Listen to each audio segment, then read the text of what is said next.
It is sunny and hot in the Pocono Mountains, 93 degrees, winds from the southwest at 10 miles an hour, only a 10% chance of rain this afternoon.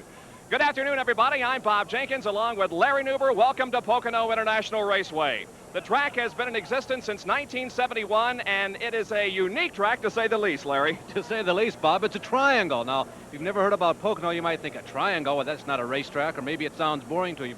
I want to tell you, it's an exciting racetrack. Basically, what you have here is 2.5 miles of perfectly good asphalt, interrupted by 3 90-degree turns, and it is tricky. There's an interesting story on the front row for today's race. Let's go to Dick Berggren, the editor of Stock Car Racing Magazine, and also our pit reporter for today. Dick? The man that put the Johnston Hodgdon number 12 on the pole isn't in it. The driver, regular driver, Neil Bonnet, is. Bonnet injured his wrist several weeks ago at Martinsville, Virginia, and his doctors say it's not healing properly. He's got to cut down, if not cut out entirely, this stock car racing stuff. Bonnet, however, wants to win the Winston Cup Championship, and the driver who starts the race gets points towards that championship. So what's going to happen here is Bonnet's going to run the car until the first yellow flag, and then he's going to jump out, and David Pearson is going to jump back into the thing and finish the race. Back to you, Bob. So settle back with us and enjoy an afternoon of auto racing. We'll be back with the starting lineup for the Scoy Diamond 500 in just a moment. Pocono International Raceway, where the cars are lined up on pit road ready to assault this 2.5-mile oval. We go down to the start-finish line, and Tommy Van Scoy for those famous words. Start your engines.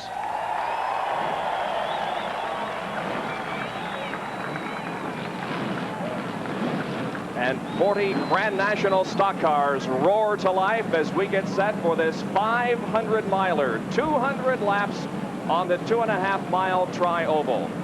Now let's check the starting lineup for today's race here at Pocono International Raceway. David Pearson was the fastest qualifier at 150.921, but he won't be the guy who starts the car. It'll be Neil Bonnet from Hueytown, Alabama, in the number 12 Budweiser car. Outside of row number 1, Jackson, Mississippi, Lake Speed in the Bullfrog Net Chevy. In row number 2, car 33, Harry Gant from Taylorsville, North Carolina, in the Skoal Bandit Chevy. Outside of row number 2, Darrell Waltrip in car number 11 in the Budweiser Chevy. In row number 3, Terry Labonte in car number 44, the Piedmont Airlines car. Terry's from Trinity, North Carolina. Outside of row 3 will be car 9, Bill Elliott from Dawsonville, Georgia, in the Coors Melling Ford. In the 4th row, the king of Grand National Racing, car 43 from Randleman, North Carolina, Richard Petty in the STP Pontiac. Outside row 4 from Mooresville, North Carolina, Dale Earnhardt in the Wrangler Jean Chevy, car number 3. In row number 5, Benny Parsons in car number 55 in the Copenhagen Chevrolet. And outside of row number 5 will be car number 47 from Fitchburg, Massachusetts in the Race Hill Farms Jim Testa Chevy, Ron Bouchard. In the 6th row, car number 27, driven by Tim Richmond from Mooresville, North Carolina, the old Milwaukee Pontiac. Outside of row number 6, Cale Yarborough from Timmonsville, South Carolina, car 28, the Hardy Chevrolet. In the 7th row, on the inside from Hueytown, Alabama, Bobby Allison, car number 22, the Miller High Life Dyguard Buick. Outside of row number 7 from Chesapeake, Virginia, Ricky Rudd in the Wrangler T-Bird, car number 15. And in the 8th row, from Greensburg, North Carolina, car number 88, Rusty Wallace in the Gatorade Pontiac. And outside of row number 8 will be Jeff Bodine, the driver of car number 5, Jeff from Pleasant Garden, North Carolina, the Northwestern Security Life Chevy. The 9th row, car 67, Buddy Arrington, and 21, Buddy Baker. Row 10, car 51, Greg Sachs, and 75, Dave Marcus. In the 11th row, Joe Ruttman and Bobby Hillen. The 12th row, Sterling Marlin and Phil Parsons. Row number 13, Kyle Petty and Dick Brooks. In the 14th row, Trevor Boys and Doug Heverin. In the 15th row, Tommy Gale in 64 and D.K. Ulrich in number 6. The 16th row, Clark Dwyer and J.D. McDuffie. The 17th row, Ronnie Thomas in number 41, Bobby Gerhardt in 71. 18th row, Jerry Bowman in 58 and Bobby Waywack in 52. The 19th row, car 63, Jocko Majacomo and 74, Bob Riley. Finally in the 20th row, Steve Gray in 31 and Jim Southard in car number 50. We'll, of course, be talking about the track throughout the day. It's an interesting racetrack, 3 turns, each of which is about 90 degrees around, 3 straightaways, and one of the straightaways, one of the longest in all of stock car racing. Well, we're trying to establish radio contact here with 2 drivers this afternoon. And the first we try to talk with is a guy who's been with us on a couple of broadcasts here on ESPN, Benny Parsons. Benny, this is Bob Jenkins up in the ESPN broadcast booth. How do you read? I like you. Have that over. Hey, we'll be sure to tell them. Benny Parsons, a driver of car number 55. There he is, starting inside of row number 5. Benny Parsons, can you read me in the broadcast booth? Yes, sir, Bob Jenkins, I sure can. Well, you're starting in row number 5. Pretty good start for you. What's going to be your strategy here as the green flag drops? To go, first of all, is just try to keep up with the traffic and see who the cars I'm going to have to...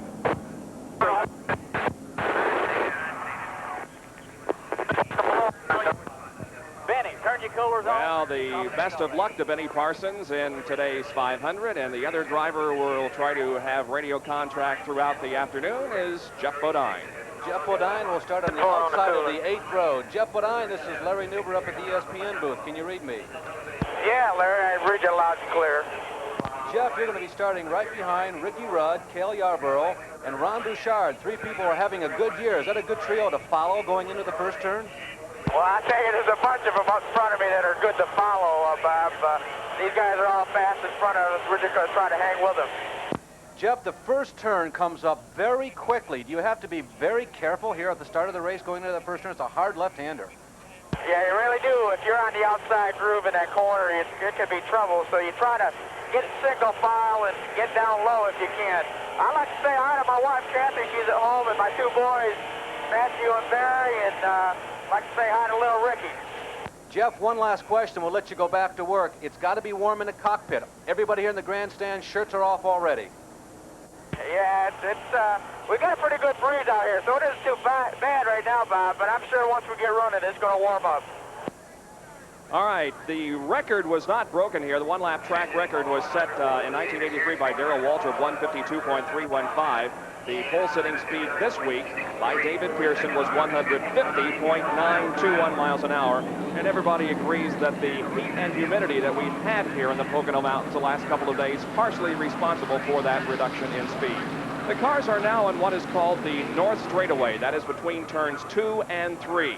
The pace car is still out on the track, leading them around, but it is well ahead of the field now. They're moving into turn number 3, which is a 6-degree bank turn, one of the longest and probably the slowest turn on the race course. You have to have the car set up just right through turn number 3 to come out onto the main straightaway. And this, by the way, the main straightaway is 3,740 feet in length, and that is the longest straightaway on the entire NASCAR circuit. The pace car turns left into the pit area, and now the field is in Neil Bonnet, and the green flag is out. The Van Scoy Diamond Mines 500 underway from Pocono, Pennsylvania. Now, straight away, the drivers head into turn number 1 now. You can run 2 or 3 abreast through there, and the back markers are indeed doing just that. Now they're on to Long Pond straightaway, which is 3,055 feet in length. They're being led down by Neil Bonnet in car number 12. Right behind him is Lake Speed in car number 1, and running third is Darrell Waltrip in number 11.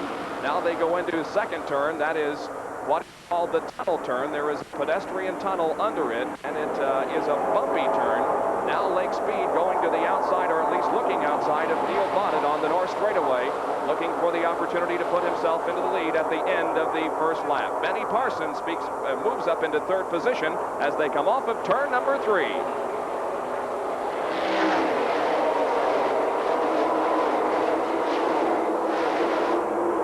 That is Harry Gant that has moved up into third position now, passing Darrell Waltrip. Waltrip back into third place, and Richard Petty moves alongside Darrell Waltrip. And still Neil Bonnet, the leader. And Harry Gant now running third.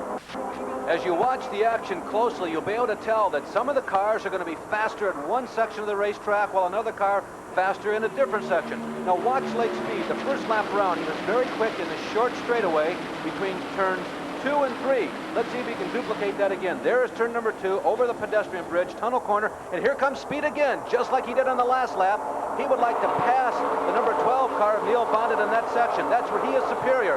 Bonnet looks a little faster coming down the long 3,700-foot front straightaway. An interesting racetrack. You're going to be good at some places, and other places you might be out to lunch. Here comes speed. Lake Speed on the inside of Neil Bonnet, car number 12, across the start-finish line. Harry Gant is right behind, in fact, touching Lake Speed as they go down the straightaway and head for that first turn. And the drivers tell us it's like dropping off the edge of a cliff as you actually drive downhill into 14 degrees of banking. Lake Speed has the lead with Harry Gant running in second position now. Off of turn number 2, driving uphill slightly, and now on to the backstretch. Again, Neil Bonnet is the driver of that car, number 12. We expect him to be replaced sometime during the day. The question is, when will he be replaced?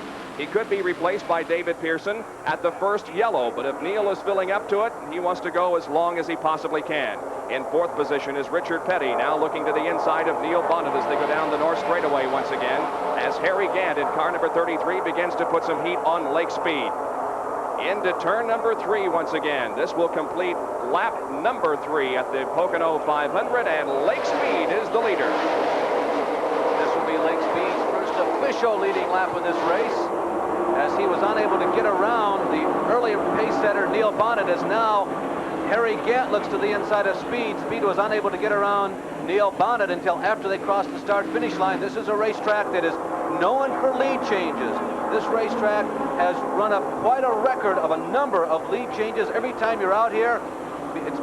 One of the factors is the fact that the cars perform so differently all the way around the racetrack. Expect a lot of lead changes. Here we are only on lap number 4. We've had 3 leaders already, and that bright red, orange, and light blue car is moving up. There you see it on the screen. Who's that guy? Bob Richard Petty or something like that? Well, he's won a couple of these, hasn't he? Well, as a matter of fact, he is looking for his 200th career Grand National win here at Pocono today.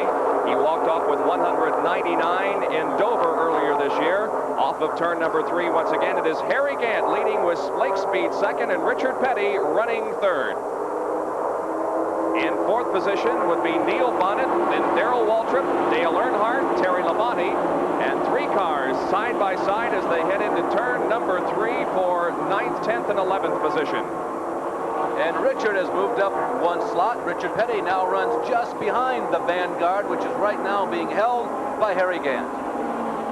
On to the Long Pond straightaway, 3,055 feet in length. As a matter of fact, the drivers indicate to us that some actually gear for this straightaway as Richard Petty goes to the inside of Harry Gant going into turn number 2 and taking the lead. Richard Petty is the leader. We'll be back with more from Pocono. Back at Pocono, where the yellow flag is being displayed over the racetrack, 2 cars have come together in turn number 2, the tunnel turn. The number 58 car is that of Jerry Bowman from Aberdeen, Maryland. And outside the racetrack is the number 70, J.D. McDuffie, setting high on the track.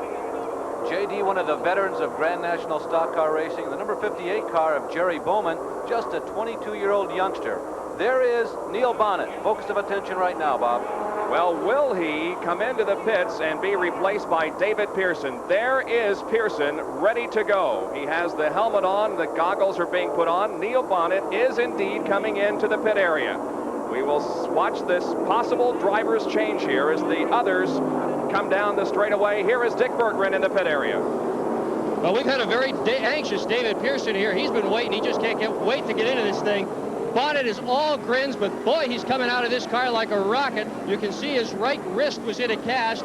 David is now getting in the car. That's Junior Johnson. He's the car owner helping David in. They're going to have to fasten 2 shoulder harnesses, 1 lap belt, 1 crotch strap. Now, they did this exact procedure at Riverside, California last week, but with Benny Parsons as the driver. At that time, it took them 40 seconds. They decided to wait until a caution flag here because a lap takes about 1 minute. And they weren't absolutely positive that they could perform this miracle without losing a lap. But now the car has had inside tires. It's been restarted. The crew is pushing it, and they're off, and the driver change has been accomplished. David Pearson is now in the car. Tim Richmond also making a pit stop and pulling back out onto the racetrack as the lead is being held at this point by Richard Petty in car number 43, the STP Pontiac. And they are nearing the scene of this crash up in turn number 2 as J.D. McDuffie and Jerry Bowman have crashed. And the safety crews are there clearing the racetrack of the debris caused by that accident. Running in second position is Harry Gant. And let's go down to Dick once again, who is with Neil Bonnet. Neil, it was a short race.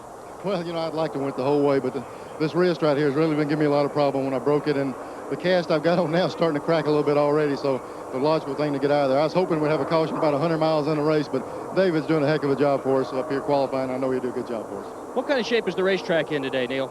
It feels good. You know, I've done a lot of work on this particular track, and the thing feels awful good. Neil Bonnet standing in the pits. He's going to be a spectator for the rest of the afternoon. We'll talk more about how Neil sustained this broken wrist and the problems that it has given him after we pause for some more messages. We are at Pocono International Raceway in the Van Scoy Diamond Mine 500, where caution with 7 laps completed. Richard Petty is the leader. The field is slowed on lap number 8 because of an accident involving J.D. McDuffie and Jerry Bowman. They're the top 5 as we have completed 8 laps. Richard Petty, the leader. Harry Gant, second. Lake Speed is third. Darrell Waltrip, fourth. And Dale Earnhardt running in 5th position. As we indicated, it's a very unique racetrack, and Dick and Larry and I were able to go down onto the racing surface and examine it a little more closely. The cars rocket down the home straightaway, 7/10 of a mile long, drafting each other, trying to gain the advantage to enter turn 1. The object here is to be on the low side of the racetrack. That's the fast way to go through the first turn. They use the brake hard entering the first turn. The guy on the inside is the one with the definite advantage. They run as close to the infield grass as they possibly can. This turn is the tightest radius turn of all 3 at Pocono. It's also the most steeply banked at 14 degrees. And it's one of the most difficult, as can be proven by the skid marks behind me. It's in this very turn that Johnny Rutherford dismembered an Indianapolis car, and it's in this same turn that Dale Earnhardt took a terrible end-over-end, side-over-side flip in his Grand National car. As they exit the first turn, they head out wide toward the wall to go down the back straightaway and to Bob Jenkins. Dick, that straightaway you referred to is a little over 3,000 feet in length. It's called the Long Pond Straightaway. At the end of it, it's hard on the brakes into turn number 2. Turn number 2 is also called the tunnel turn for good reason. There's a tunnel under it. And that has given the drivers many, many problems. The pavement here has not settled well.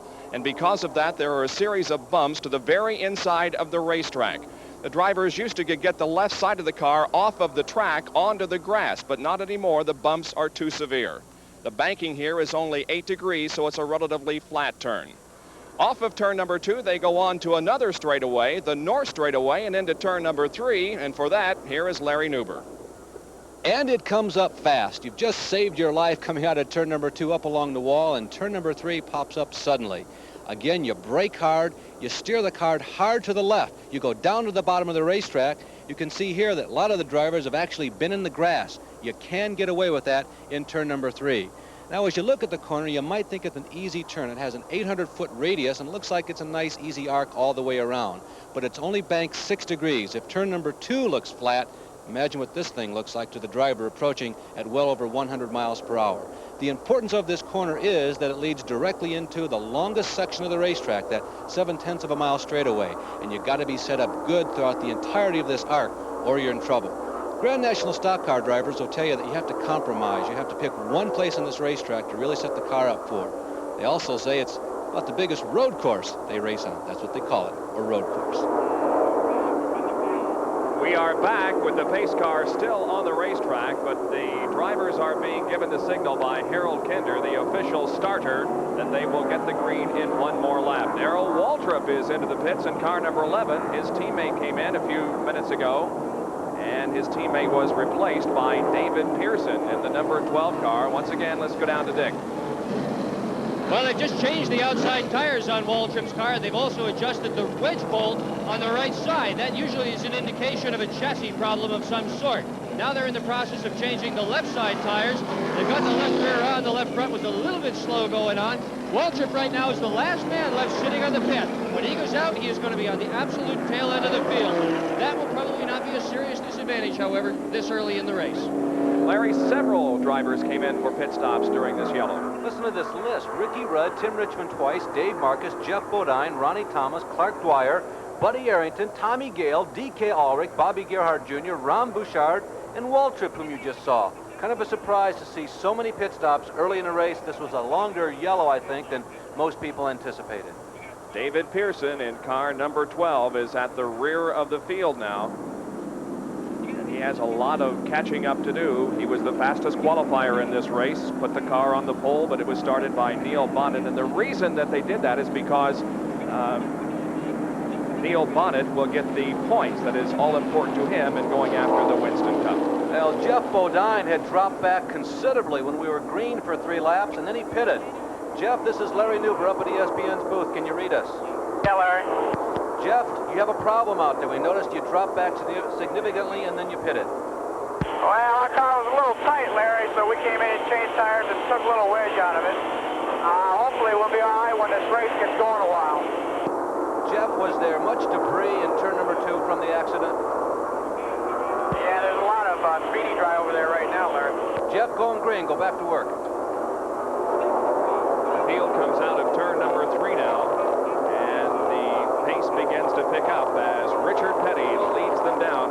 This is not only one of the longest straightaways, but is one of the widest straightaways that the Grand National drivers compete on, and so it's 4, 5, even 6 abreast, and sometimes coming down the straightaway here. They go 3 wide this time as Richard Petty comes down, heading into turn number 1. Harry Gant still in second position with Lake Speed in third. 4th place now belongs to Dale Earnhardt in car number 3, and Terry Labonte also right there. Bob, you know, Grand National stock cars are among the most versatile race cars in the entire world. They run on 2.5-mile ovals like this. Well, I guess I can't call them oval triangles like this. They run on super speedways. Harry Gant really out of the throttle that time as they go approaching the tunnel turn. The Grand National stock cars also run on short tracks, as short as a 3rd mile like the Martinsville. We have seen them at North Wilkesboro a number of times in the past couple of seasons. And put this into perspective, the front straightaway here is longer than the entire oval, that is an oval, at North Wilkesboro. Off of turn number 3 once again. This will complete lap number 12. It is Richard Petty, Harry Gant, Lake Speed, Terry Labonte, Dale Earnhardt, Cale Yarborough, Bobby Allison, Bill Elliott, and Joe Ruttman, who is also moving up nicely.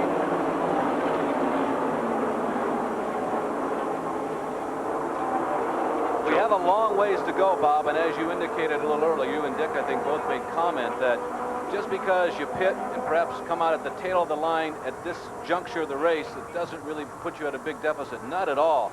The laps go by here slowly compared to most of the racetracks the Grand National cars race on. It's a full minute plus to go all the way around here. We've got a long ways to go. Right now, a lot of the drivers are trying to figure out exactly what they have sitting underneath them. You know, you can practice all week long, but these race cars, the fickle ladies that they are, they're going to be different every single time you get into them, and certainly every single day. So right now, the drivers, they've set up a pretty nice rhythm. It's a hot day. Nobody is really, at this point, looking like they want to overextend themselves, finding out what the car feels like. They're already thinking about what are we going to do when we have our first series of pit stops? What changes can we make to perhaps get just a little stronger? Well, Harry Gant started this race in 3rd spot, led briefly, now is content, at least for the time being, to settle back behind Richard Petty in 2nd place. Terry Labonte has now moved up to 3rd as they move once again onto the Long Pond straightaway. Let's go down to Dick Berggren, who has a comment on the performance so far by Harry Gant. And Larry, what you said about the cars being fickle indeed is true of Harry Gant's particular race car. Yesterday afternoon, they thought that absolutely everything was all set. They relaxed, they were comfortable, the car was 100% ready. This morning they came in and they discovered a leaking seal in the rear end. They had to pull the rear end out of the car in the garage area while everybody else was nice and cool and comfortable and put another one in. Then they fired the engine up and discovered that they had ignition problems, replaced the whole ignition system. To make matters worse, there was a minor collision in the garage area in which Harry Gant and Dale Earnhardt backed into each other. Fickle, indeed, these cars are. Down to complete lap number 13. It's Petty, Gant, and Terry Labonte now 3rd with Dale Earnhardt running 4th. We'll be back with more of the Diamond Mines 500 in just a moment. Once again, we have a new leader. Harry Gant got around Richard Petty coming down the straightaway. Harry Gant moves back into the lead. Petty back to 2nd place. Terry Labonte, who is the most recent winner on the Grand National Trail at Riverside, California, is running in third Whoa. spot. Looks like Harry got a little out of shape there coming off of turn number 2 down the north straightaway, but he hung on, and running in 4th position here is Dale Earnhardt. The first 4 cars running right together on the racetrack. Now Petty moving right up on the back bumper of Harry Gant off of turn number 3 onto the straightaway. We'll see if Richard Petty makes the move here. Harry Gant is moving to the inside, trying to break the draft. Drafting very important here. Now Terry Labonte moves alongside Richard Petty, moving into turn number 1, and Terry Labonte moves into 2nd position. We are live at Pocono International Raceway, and not only are we live, but we're live and in stereo for the first time on an auto race, and we hope you're enjoying it if you're able to receive it. Great action up front. There's Earnhardt just making his presence known right behind that trio of leaders. And here comes Labonte moving towards the front for the first time. Petty drafting by on the inside, follows through. Labonte becomes the leader of this race for the first time today, at least for himself. Now Dale Earnhardt moving alongside Harry Gant, and Dale Earnhardt moves into 3rd. Cale Yarborough also passing Harry Gant, and so Harry Gant was in 1st just a few seconds ago and now finds himself in 5th position. Good 5-car race for the lead off of the 3rd turn once again. It's Labonte, Earnhardt, and Petty, then Cale Yarborough and Harry Gant. Yarborough low on the racetrack. 3 abreast into turn number 1. We'll see how they move out of this straightaway and into the turn. Cale Yarborough is on the inside. He's now 2nd, followed by Dale Earnhardt and then Richard Petty. But the leader of the race, Terry Labonte, is now being able to put some distance between himself and 2nd place, Cale Yarborough. Well, Bob, you saw an example of how when 2 cars running side by side, obviously it shows up more on the bank track, how much you lose the momentum. Gave Labonte a chance to streak away, but on this racetrack, as Darrell Waltrip and Bobby Allison both told you and me yesterday, you just work very hard to get a little bit of an advantage, and because the cars vary so much all the way around, you think you've jumped out to a substantial lead, and all of a sudden you look in the mirror and they've caught back up with you again. On the end of that pack, the number 33 car of Harry Gant, he'd like to perform well here today. The president of the U.S. Tobacco Company, produce Scoy, Lou Banto, is here and cheering on not only Harry, who's running up near the front, but Benny Parsons. And if past records are any indication, you can certainly expect to hear from Benny a little later today, somewhere along this race too. Well, there are 5 cars in the lead draft, and then just a very short distance behind 5th place is Bobby Allison. In 7th is Lake Speed. 8th is the number 9 of Bill Elliott. 9th position is Joe Ruttman, and Benny Parsons is running 10th, and those 5 cars also running nose to tail. There is Richard Petty in car number 43 as the number 48 car of Trevor Boys has come into the pit area. And now the leaders beginning to lap some of the slower cars. Dale Earnhardt moving alongside Cale Yarborough, challenging for 2nd down the north straightaway into turn number 3. Dale Earnhardt picks up the 2nd position as Terry Labonte continues to lead. Richard Petty now 4th, Cale Yarborough 3rd, and Harry Gant trailing this 5-car choo-choo train down the straightaway. Earnhardt moving alongside Labonte, and Earnhardt will be shown as the leader of lap number 19. For you modified fans, and particularly those of you who are fans in the Northeast, wait a second, 3 abreast in turn 1. Let's watch this. Close going, but they get through again. Earnhardt gets a nice send-off going down to the bottom of the banks. He squeezes underneath Yarborough coming out of the first turn, or Benny Parsons would say that's turn number 2. Earnhardt really using the banking to his advantage that time, but Yarborough, never say die on the outside. He picks up the draft of Labonte. Petty is up there. It's 3 cars on the high side, and Earnhardt is all alone on the inside, and Yarborough gets back the advantage. And Bobby Allison, who was 6th, a little bit behind 5th, is now right up on the back bumper of the 5th place car. So now we have 6 cars in the lead draft. Cale Yarborough showing the way down the north straightaway, with Earnhardt running 2nd. Terry Labonte is 3rd. Richard Petty is 4th. Earnhardt very loose, Bob, in turn number 4. He still hasn't got it completely gathered back. He's still squirreling coming out of turn number 4. It's going to cost him on the straightaway. We started to make the comment going into the first turn, the last lap, that if you're a modified fan, you're going to be very happy to hear that Greg Sachs is running in 11th position, perhaps the highest he has been in quite some time in a Grand National stock car race. Greg started in 19th position, qualifying at almost 148 miles an hour. That was just 2 miles an hour off the pole-setting pace that David Pearson set, and Greg Sachs has moved to 11th. There, of course, is the Hardee's man himself, Cale Yarborough. Cale Yarborough leading down the Long Pond straightaway, headed for turn number 2, and the interval between cars 5th and 6th has now diminished, and there are essentially 10 cars in the lead draft right now. And there is Darrell Waltrip in car number 11, who is apparently experiencing some kind of problem here as he has dropped back significantly. Off of turn number 3 once again, Dale Earnhardt now has the lead with Cale Yarborough running second and Terry Labonte third. They come down and complete lap number 20. Running in 10th position is Benny Parsons. 11th is David Pearson. Into turn number 1 once again. Earnhardt now beginning to stretch out the lead just a bit. There is Tommy Gale in the bright orange number 64. Tommy, of course, one of the stalwarts on the Grand National Stock Car Trail. And the number 74 from Norwalk, Connecticut is Bob Riley, a man who has shown up here to race at Pocono this weekend, somebody who hopes to do well enough to perhaps catch the attention of one of the more famous car owners in Grand National Stock Car racing. There you see the story. 21 laps into the 200-lap Van Scoy Diamond Mines 500 here at Pocono. The leader, Dale Earnhardt, and second place, Cale Yarborough. Look at how low on the racetrack those cars get. They actually put the left side of the car off onto the grass. Now they see some slower traffic ahead of them, and we're anticipating the drivers to dive to the inside of these slower cars and pass them, if not in turn number 1 on the Long Pond straightaway off of turn number 1. Go into the corner, which is banked at 14 degrees now. Earnhardt, Cale Yarborough, Terry Labonte, and Richard Petty, the first 4. We'll be right back with more live action from Pocono Raceway. Back on this hot Sunday afternoon in the Pocono Mountains in northeastern Pennsylvania. Grand National Stock Car Racing at its best all afternoon. We have completed 24 laps out of 200 in the Van Scoy Diamond Mines 500, and the leader is Dale Earnhardt in car number 3. Second place belongs to Cale Yarborough in number 28. Terry Labonte is running in 3rd place, followed by Richard Petty and Bobby Allison.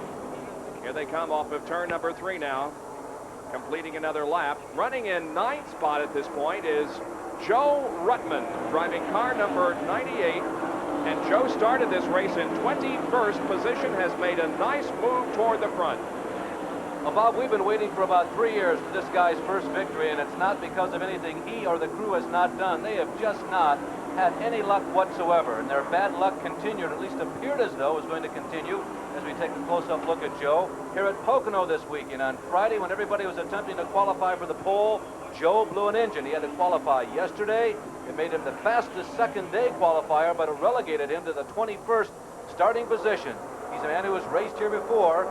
There's a little bit of tragedy that's associated with the Ruttman family here at Pocono. The very first race held here more than a decade ago, Joe's nephew, the son of Troy Ruttman, the winner of the 1952 Indianapolis 500-mile race, was killed on a 3/4-mile track on the inside of this 2.5-mile triangle.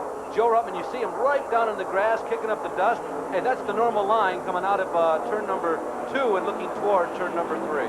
It is a normal line, but one thing you got to think about, when they do that, they also kick up some rocks and dust onto the racetrack, and that could lead to a tire problem later on.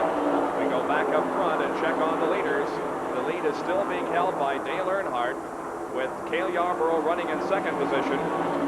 3rd place is Terry Labonte, followed by Richard Petty. Now Long Pond straightaway once again. You just saw the leaders go around the high side of a blue number 31. That's not Billy Harvey, by the way. If you're a Grand National follower, you might have thought the car appeared like Billy's. It is a Georgia driver from Rome, a fellow by the name of Steve Gray, who was able to get into the field here this week. We started 40 cars and 2 or 3 new faces, not necessarily brand new, but people that you don't normally associate getting into the starting lineups. But they made the haul from the south up here to Pennsylvania, up into the mountains, and were rewarded with a starting position in today's race. There is Earnhardt. He's led this race now for about 15 laps, and Yarborough has stopped. Richard Petty right behind Yarborough, then Terry Labonte. There you see Labonte moving to the inside of Petty, trying to move back up to 3rd position as they enter the most steeply banked of the 3 corners here at Pocono, the 14-degree corner number 1. Well, Terry and Richard have been going at it now for a couple of laps. Terry did have third, then Richard got it back, and now Terry has moved around on the front stretch, and Terry Labonte now back in third place.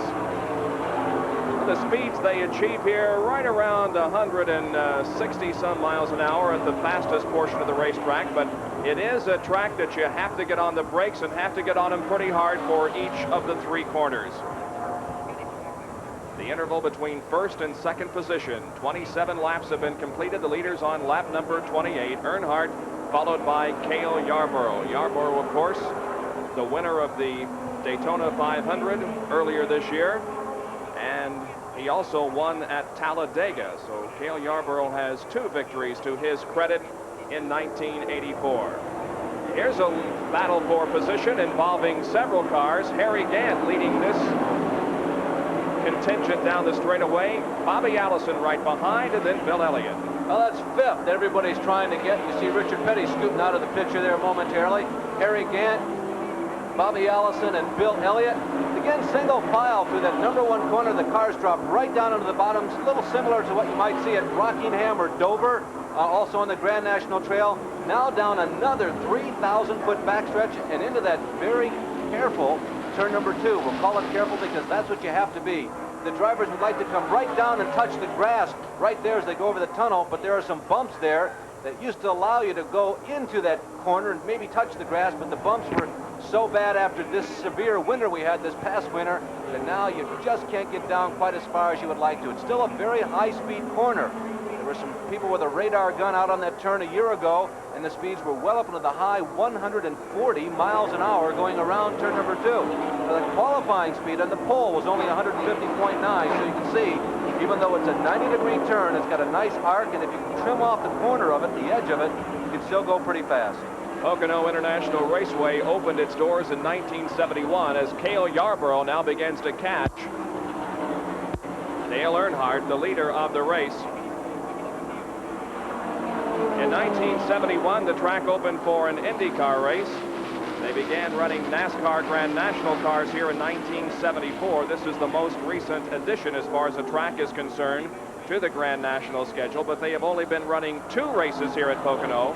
This will be the 3rd year. They started running 2 races in 1982, so this is the 3rd year that they have been running 2 races here at Pocono. Cale Yarborough pursuing Dale Earnhardt with 29 laps completed. We'll be back with more activity after these messages. Live and in stereo from Pocono International Raceway, the Van Scoy Diamond Mines 500. Bob Jenkins, Larry Newber, and Dick Bergeron on hand with all the action. Earnhardt followed by Cale Yarborough with 31 laps completed. And we are delighted to have with us in the broadcast booth a man who is a regular on ESPN Speed Week every Thursday night at 7:30 Eastern Time. And without doubt, the dean of auto racing writers and broadcasters in the United States, Chris Economaki. Welcome to the broadcast booth, Chris. Well, thank you very much for the nice introduction, Bob. And it's great in here. It's cool. You weren't supposed to say that, Chris. You know, with everybody believing how uncomfortable it was out here today. Chris, you've probably seen nearly all of the races here at Pocono, I would guess. And the fact that they have paved this front straightaway here improves things greatly, doesn't it? Well, it does. It makes it a lot easier on the drivers, but I'm wondering if it's easier on the cars because getting down the straightaway a lot faster than ever before. And it means that getting into turn 1, the brakes are probably being used a lot harder. It's one of the few tracks outside of the road courses where brakes are part and parcel of every lap. And before the day is out, we might see the effects of this super smooth front straightaway. Well, as we pick up the leaders once again down Long Pond Straightaway, we have had 8 lead changes between 7 drivers so far. It is Earnhardt showing the way right now with Cale Yarborough running second. Still third is Terry Labonte, followed by Harry Gant and then Richard Petty. Well, some of the people continue to run up near the front and certainly on the lead lap with the leaders as we watch first and second. Joe Ruttman has held his line about in 10th position. David Pearson has moved the number 12 Hodgson Johnson car back up to around 10th. He follows right now behind the number 98 of Ruttman. Almost 125-mile average speed for the first 32 laps. Remember, we were slowed by caution. Greg Sachs hanging right in there in the top 15, along with Buddy Baker and Tim Richmond. Richmond made 3 stops earlier in the race, but they were all under caution flag. Back of the leaders here, some good racing going on as Richard Petty is now embroiled in a very heated competition. Blake Speed and Bill Elliott ahead of Richard Petty now, as Richard is beginning to fall off the pace just a little bit, but don't forget this is a very long race. As Cale Yarborough on the inside, headed for the tunnel turn, takes over the lead once again. So another lead change. Cale Yarborough back in front. Dale Earnhardt, however, will have none of that. He pulls alongside Cale Yarborough on the north straightaway, and they go side by side down that 1,780-foot straightaway. Now Earnhardt has got the lead back as they go into turn number 3, and Terry Labonte is suddenly right on the back bumper of Cale Yarborough. Here they come off of turn number 3. Crossing the start-finish line, it's Dale Earnhardt, followed by Cale Yarborough, and then Terry Labonte.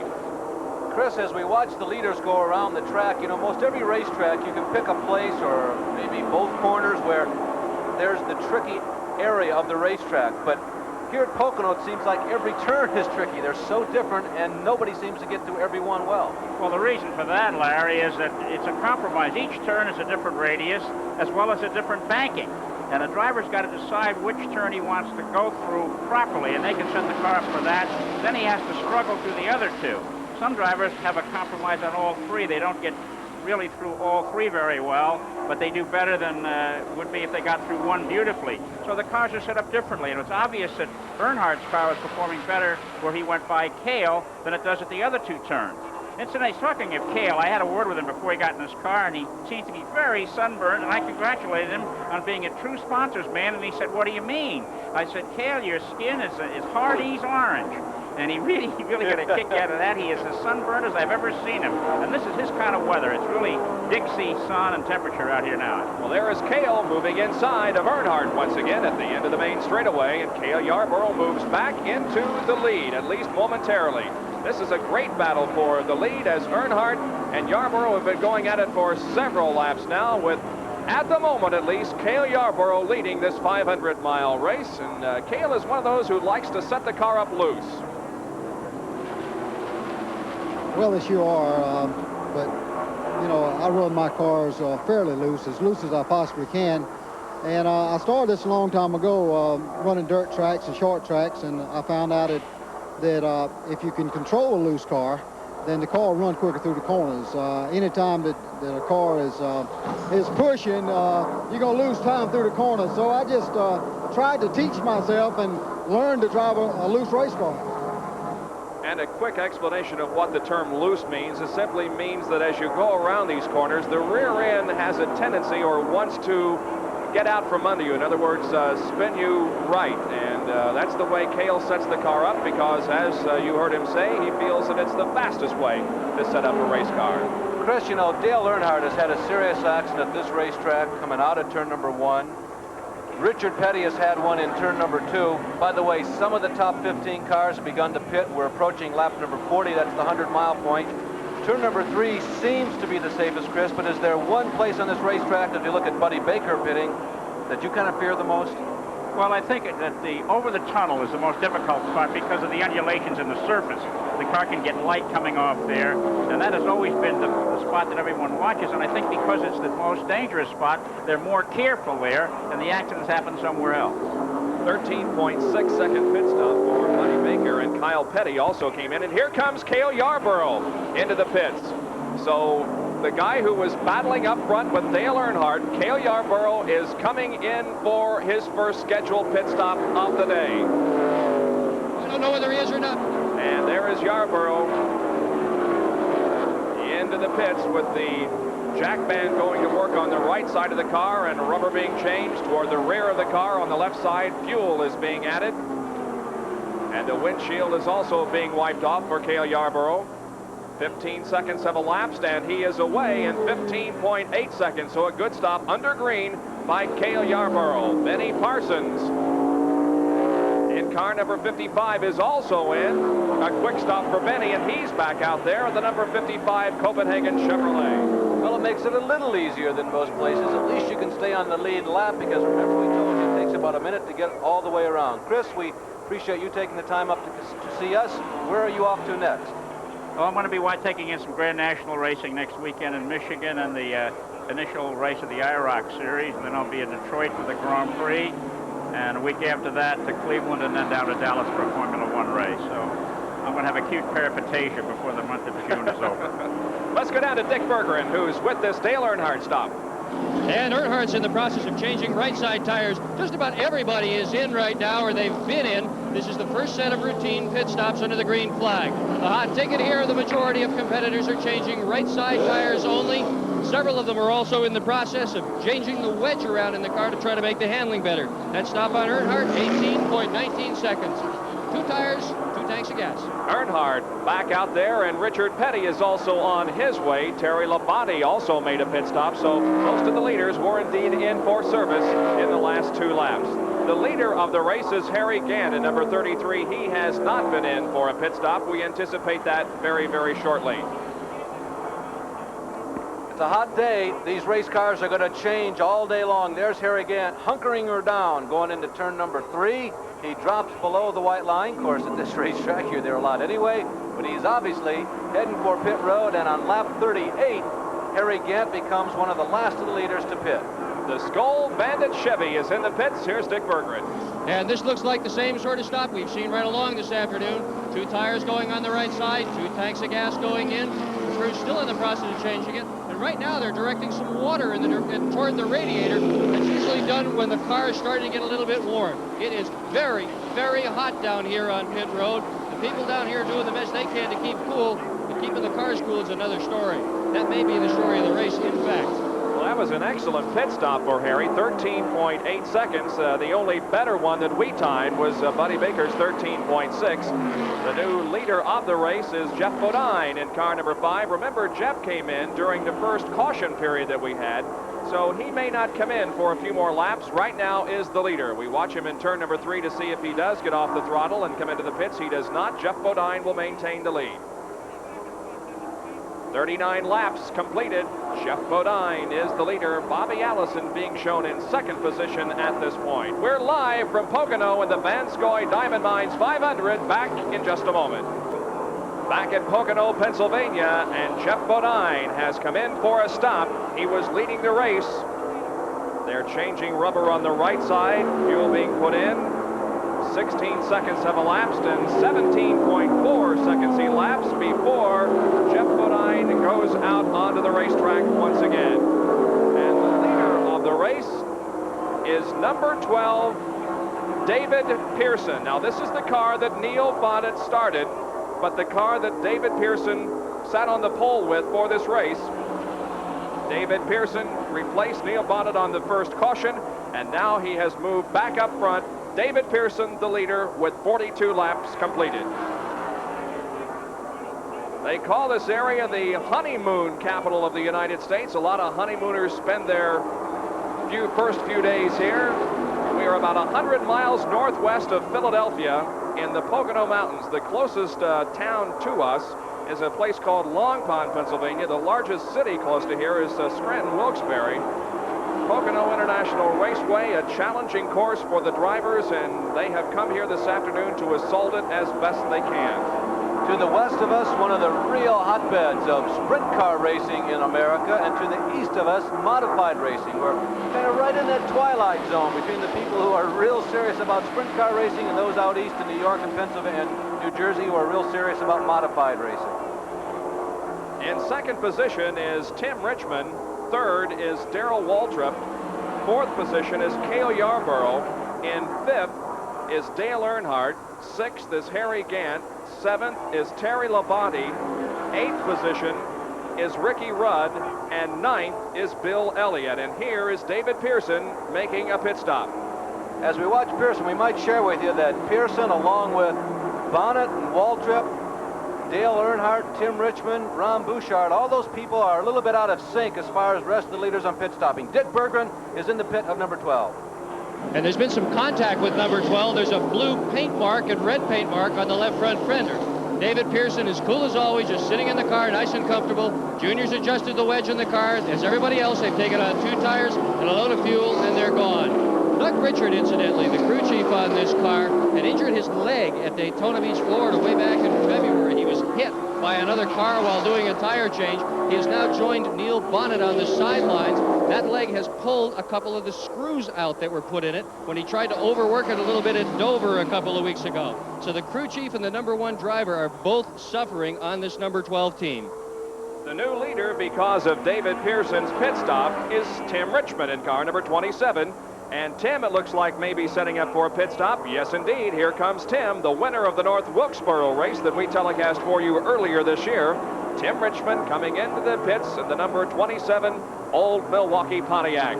There's a good look at the young driver, formerly from Ashland, Ohio, who is now making his home in Mooresville, North Carolina. Perhaps one of the finest athletes in terms of hand-eye coordination in all of automobile racing, as we're watching Richmond, by the way, Darrell Waltrip, another one of the drivers, a little bit out of sync with the 5 or 6 cars that are up front in this race. Also pits, he's right behind Richmond. Waltrip was running in second, so the people who just a half a lap ago were in first and second position, incidentally. Ricky Rudd is also pitted as we watch first Richmond. There he is in the old Milwaukee car exiting the pits, and Darrell Waltrip the Budweiser machine will be next out as they return to the fray. Still a long ways to go on this one. We've just had our first series of planned pit stops. So with Tim Richmond's pit stop, that gives the lead back to Cale Yarborough, as Cale is now on the Long Pond straightaway, headed for turn number 2.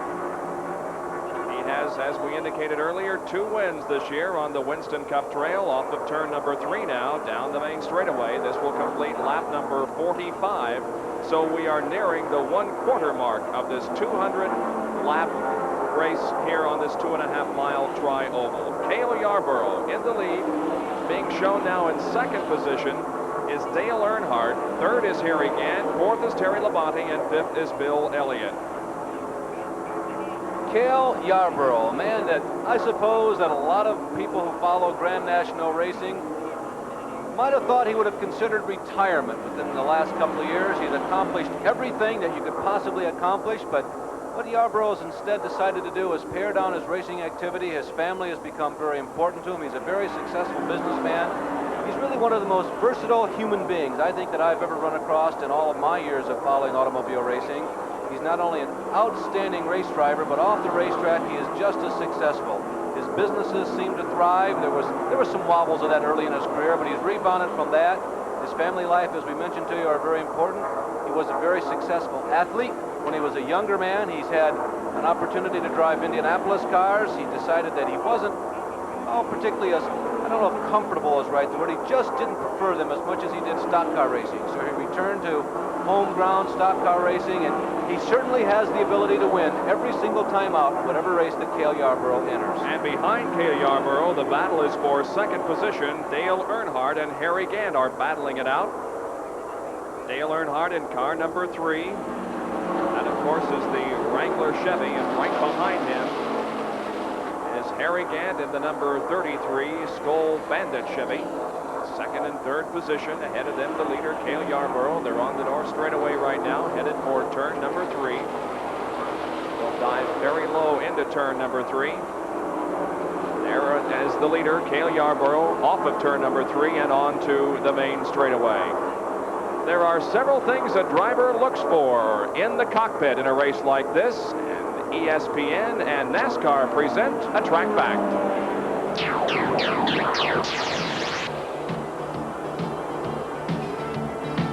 Here's something new and inventive in Grand National Racing. Richard Petty's team has run a line off the cooling system to a gauge inside on the dashboard.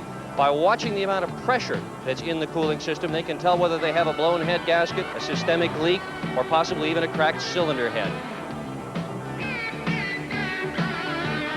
48 laps are completed. It's Cale Yarborough, Dale Earnhardt, and Harry Gant, followed by Labonte and Elliott at Pocono International Raceway.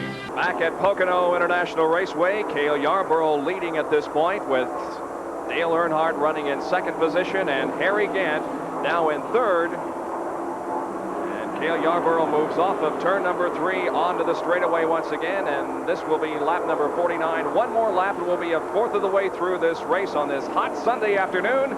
And while we're in the air conditioning, Dick Bergeron is stifling in the heat. Dick? And so are these tires.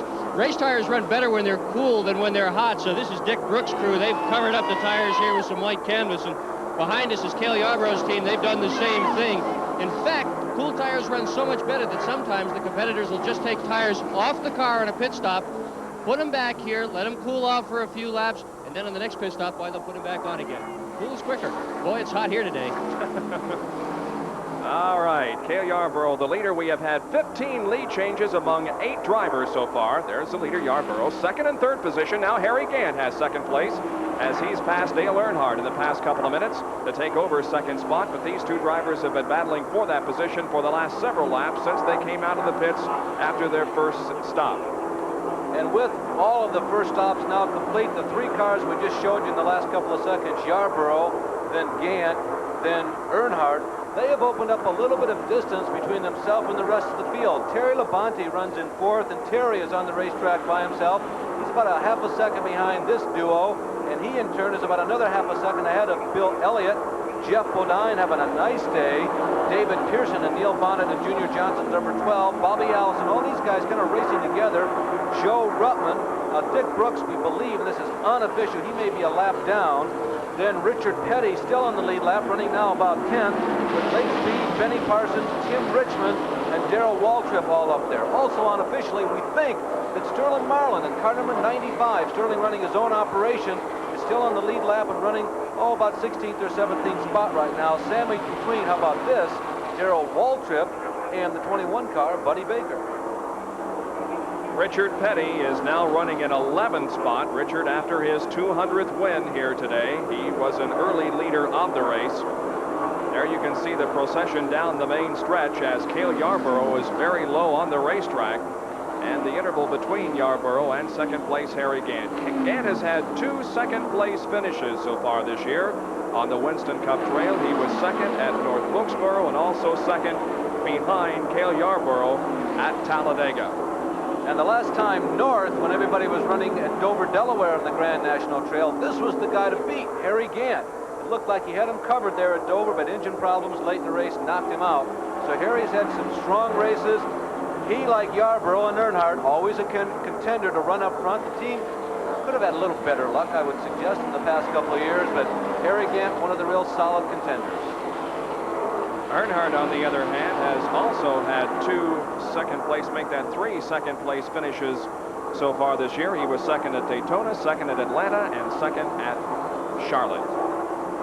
Trying to get an interval here between first and second position as Cale Yarborough crosses the start-finish line. And then Harry Gant. It's about a 3.5 second interval at this point, with Harry Gant and Dale Earnhardt behind some slower traffic here. They'll have to contend with that into turn number 1 and down the Long Pond straightaway. To the inside is Greg Sachs, the number 51 that they'll be passing. You know, as you watch the cars, as we look now at the interval between first, just going onto your screen on the left-hand side, and there is second and third, the middle and car on the right-hand side of your screen. They're putting a lap on Ronnie Thomas. As you watch the cars stream around this 2.5-mile triangle, it almost has a tendency to lull you to sleep. Now stop for a second if you're home watching. These guys are averaging 150 miles an hour, and it probably doesn't look that way to you as you're watching at home. Going down the main stretch, the 3,700-foot main stretch, which Harry Gant and Dale Earnhardt are approaching right now. That's turn number 3, the final turn. They're going to go 3,700 feet. That's longer than the front stretch at the Indianapolis Motor Speedway, certainly longer than the back stretch at Daytona. And they're going to peak probably at about 180 miles an hour, then slam on the brakes. That's probably overstating it just a little bit. But you hit the brakes hard, and then you have to dive down to the bottom of this 14-degree bank corner. On that particular lap, you saw Earnhardt. He had a ripple in the bottom of the racetrack and upset the handling, the balance, and Earnhardt had to feather the throttle just a little bit to keep the car going straight. But I'll tell you, they are on the edge at this place. It's just because of the lay of the land and the way this racetrack is designed, you have a tendency to forget how fast you're really going and how quick things can happen, particularly there, coming out of the tunnel corner.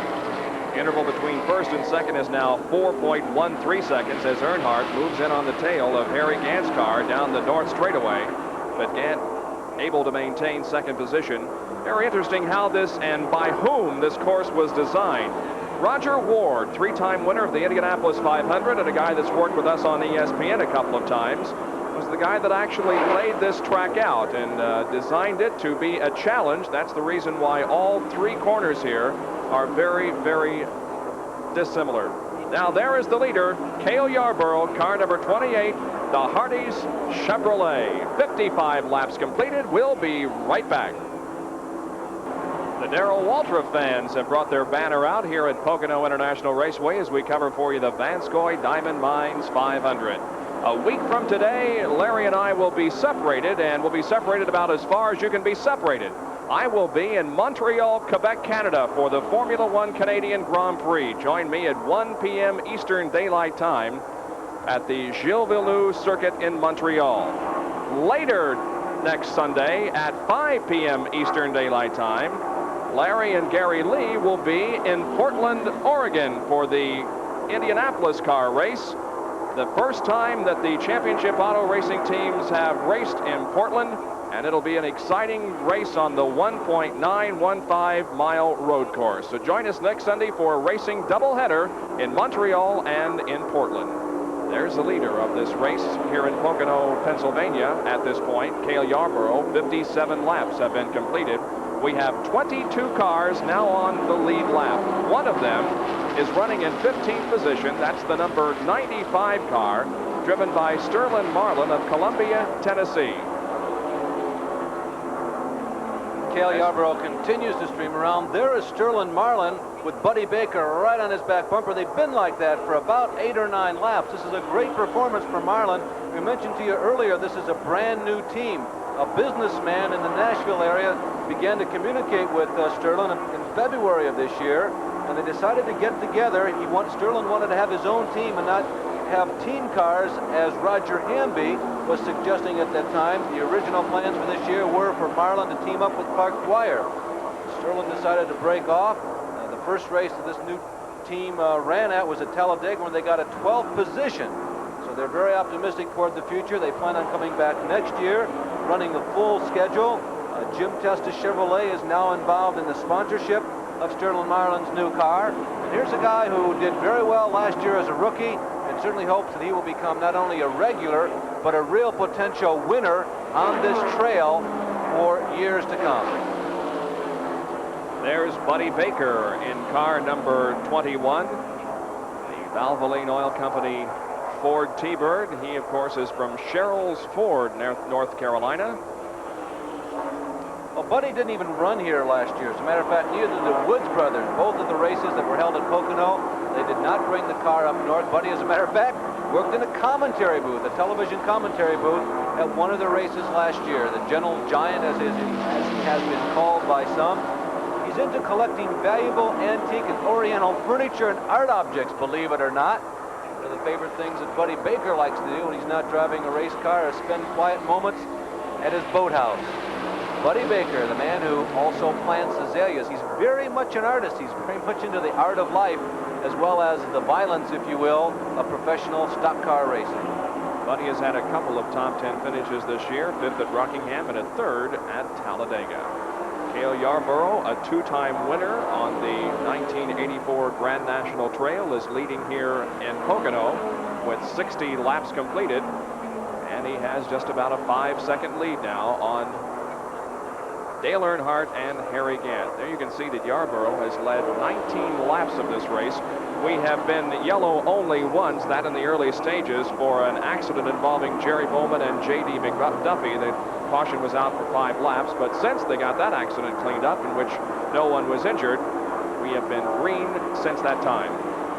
Here's 5th and 6th. David Pearson, car number 12. Jeff Bodine, car number 5. Bodine, by the way, proudly flying the colors of Northwestern Security Life, a brand new sponsor. They've been on the car several times this year, and they recently announced, matter of fact yesterday, that's pretty recent, that they will be the full sponsor of this car for the rest of the year. 5th position, David Pearson, subbing for Neil Bonnet. 6th position, Jeff Bodine, car number 5. That last shot coming down the front stretch, you can see all the wavy lines. It's hot here, in case you missed the message. It is very hot, and occasionally the sun will go under a cloud, but right now at least, the sun is shining brightly, and the spectators that have gathered here in front of us, you can see how very warm they are as we look down upon them. We are high above them on the main straightaway here. Very, very warm afternoon, and it's even hotter out there in those race cars. Now Jeff Bodine moving right alongside David Pearson in the tunnel turn. Pearson's got to be careful there as he enters turn number 3. It's and they're touching coming out of turn number 3. Both of them fishtailing as Pearson looks like he's going to head for the pits. David Pearson and Jeff Bodine trading a little paint there. David Pearson is coming in for a stop. Well, I think what happened in that case is that Jeff simply did not expect David to hit. They had been racing together for a number of laps, and all of a sudden David slowed. Jeff was right behind. You see evidence of that contact there on the left tail, and Dick Bergman is there. And what's going on right now is Junior has his left arm in that car, and boy, have they jacked some weight into it. They've also changed the right side tires. They have thrown some additional fuel in it. Now they've gone to a second air wrench on the right front. Problems with the right front air wrench. Not a good stop. There goes David Pearson on his way out. That was unscheduled for sure. Dick, that was a 26.7-second pit stop, and you can see the disgust on the face of Junior Johnson. We go back just a few seconds ago and watch this situation that developed in turn 3.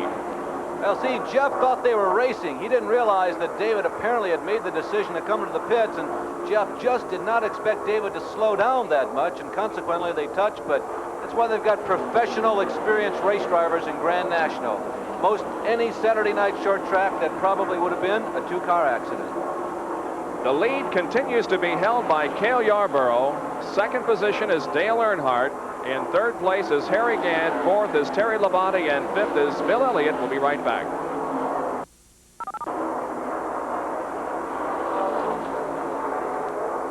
There are the standings at the end of 65 out of 200 laps that will make up the Van Scoy Diamond Mine 500 here at Pocono. Yarborough, Earnhardt, Gant, Labonte, and Bill Elliott. Running in sixth position is Jeff Bodine. Seventh is Bobby Allison. Eighth is Joe Ruttman. Ninth is Lake Speed, and 10th is Benny Parsons, driving car number 55. Well, if you're a rival crew, you got to be worried right now about Cale Yarborough and his dominance so far. There is Benny Parsons, and Benny has raced against Cale Yarborough many, many times. Benny, a former national champion, taking that line that Bob he talked to you and me about yesterday, dropping the left side rubber down into the grass coming out of turn number 3. The Copenhagen number 55. Benny won a race at Atlanta this year, and it was one of those really nice moments in automobile racing when a guy that a whole lot of people think a whole lot of won a race. Benny has been around Grand National stock car racing for quite some time, since he graduated from the MARC, which is now known as the ARCA ranks. Originally from the South, down in Ellerbe, North Carolina, very close to the seat of stock car racing. He moved north for a number of years, lived in the Detroit area, and that's when he started driving race cars when he was up there, and he was a many times champion of the MARC and the ARCA New Car Association. Well, Benny finished second last weekend at Riverside, subbing for Neil Bonnet, the same thing that David Pearson is doing here today. And we asked Benny Parsons about the heat problem here. That is the hardest thing that we have to contend with in a race car, is the heat. Because when it's 90 degrees outside, when it's uncomfortable for you doing your job and the fans viewing the race, then it becomes almost unbearable in the race car, because it's 30, 40 degrees hotter in there than it is outside. You dehydrate. The air that you breathe is so hot, so thin that there doesn't seem to be any oxygen in it. It's a hard job. You know, we really earn our pay on very hot days. Former Grand National champion Benny Parsons, who has 21 Grand National wins to his credit, including the one earlier this year at Atlanta.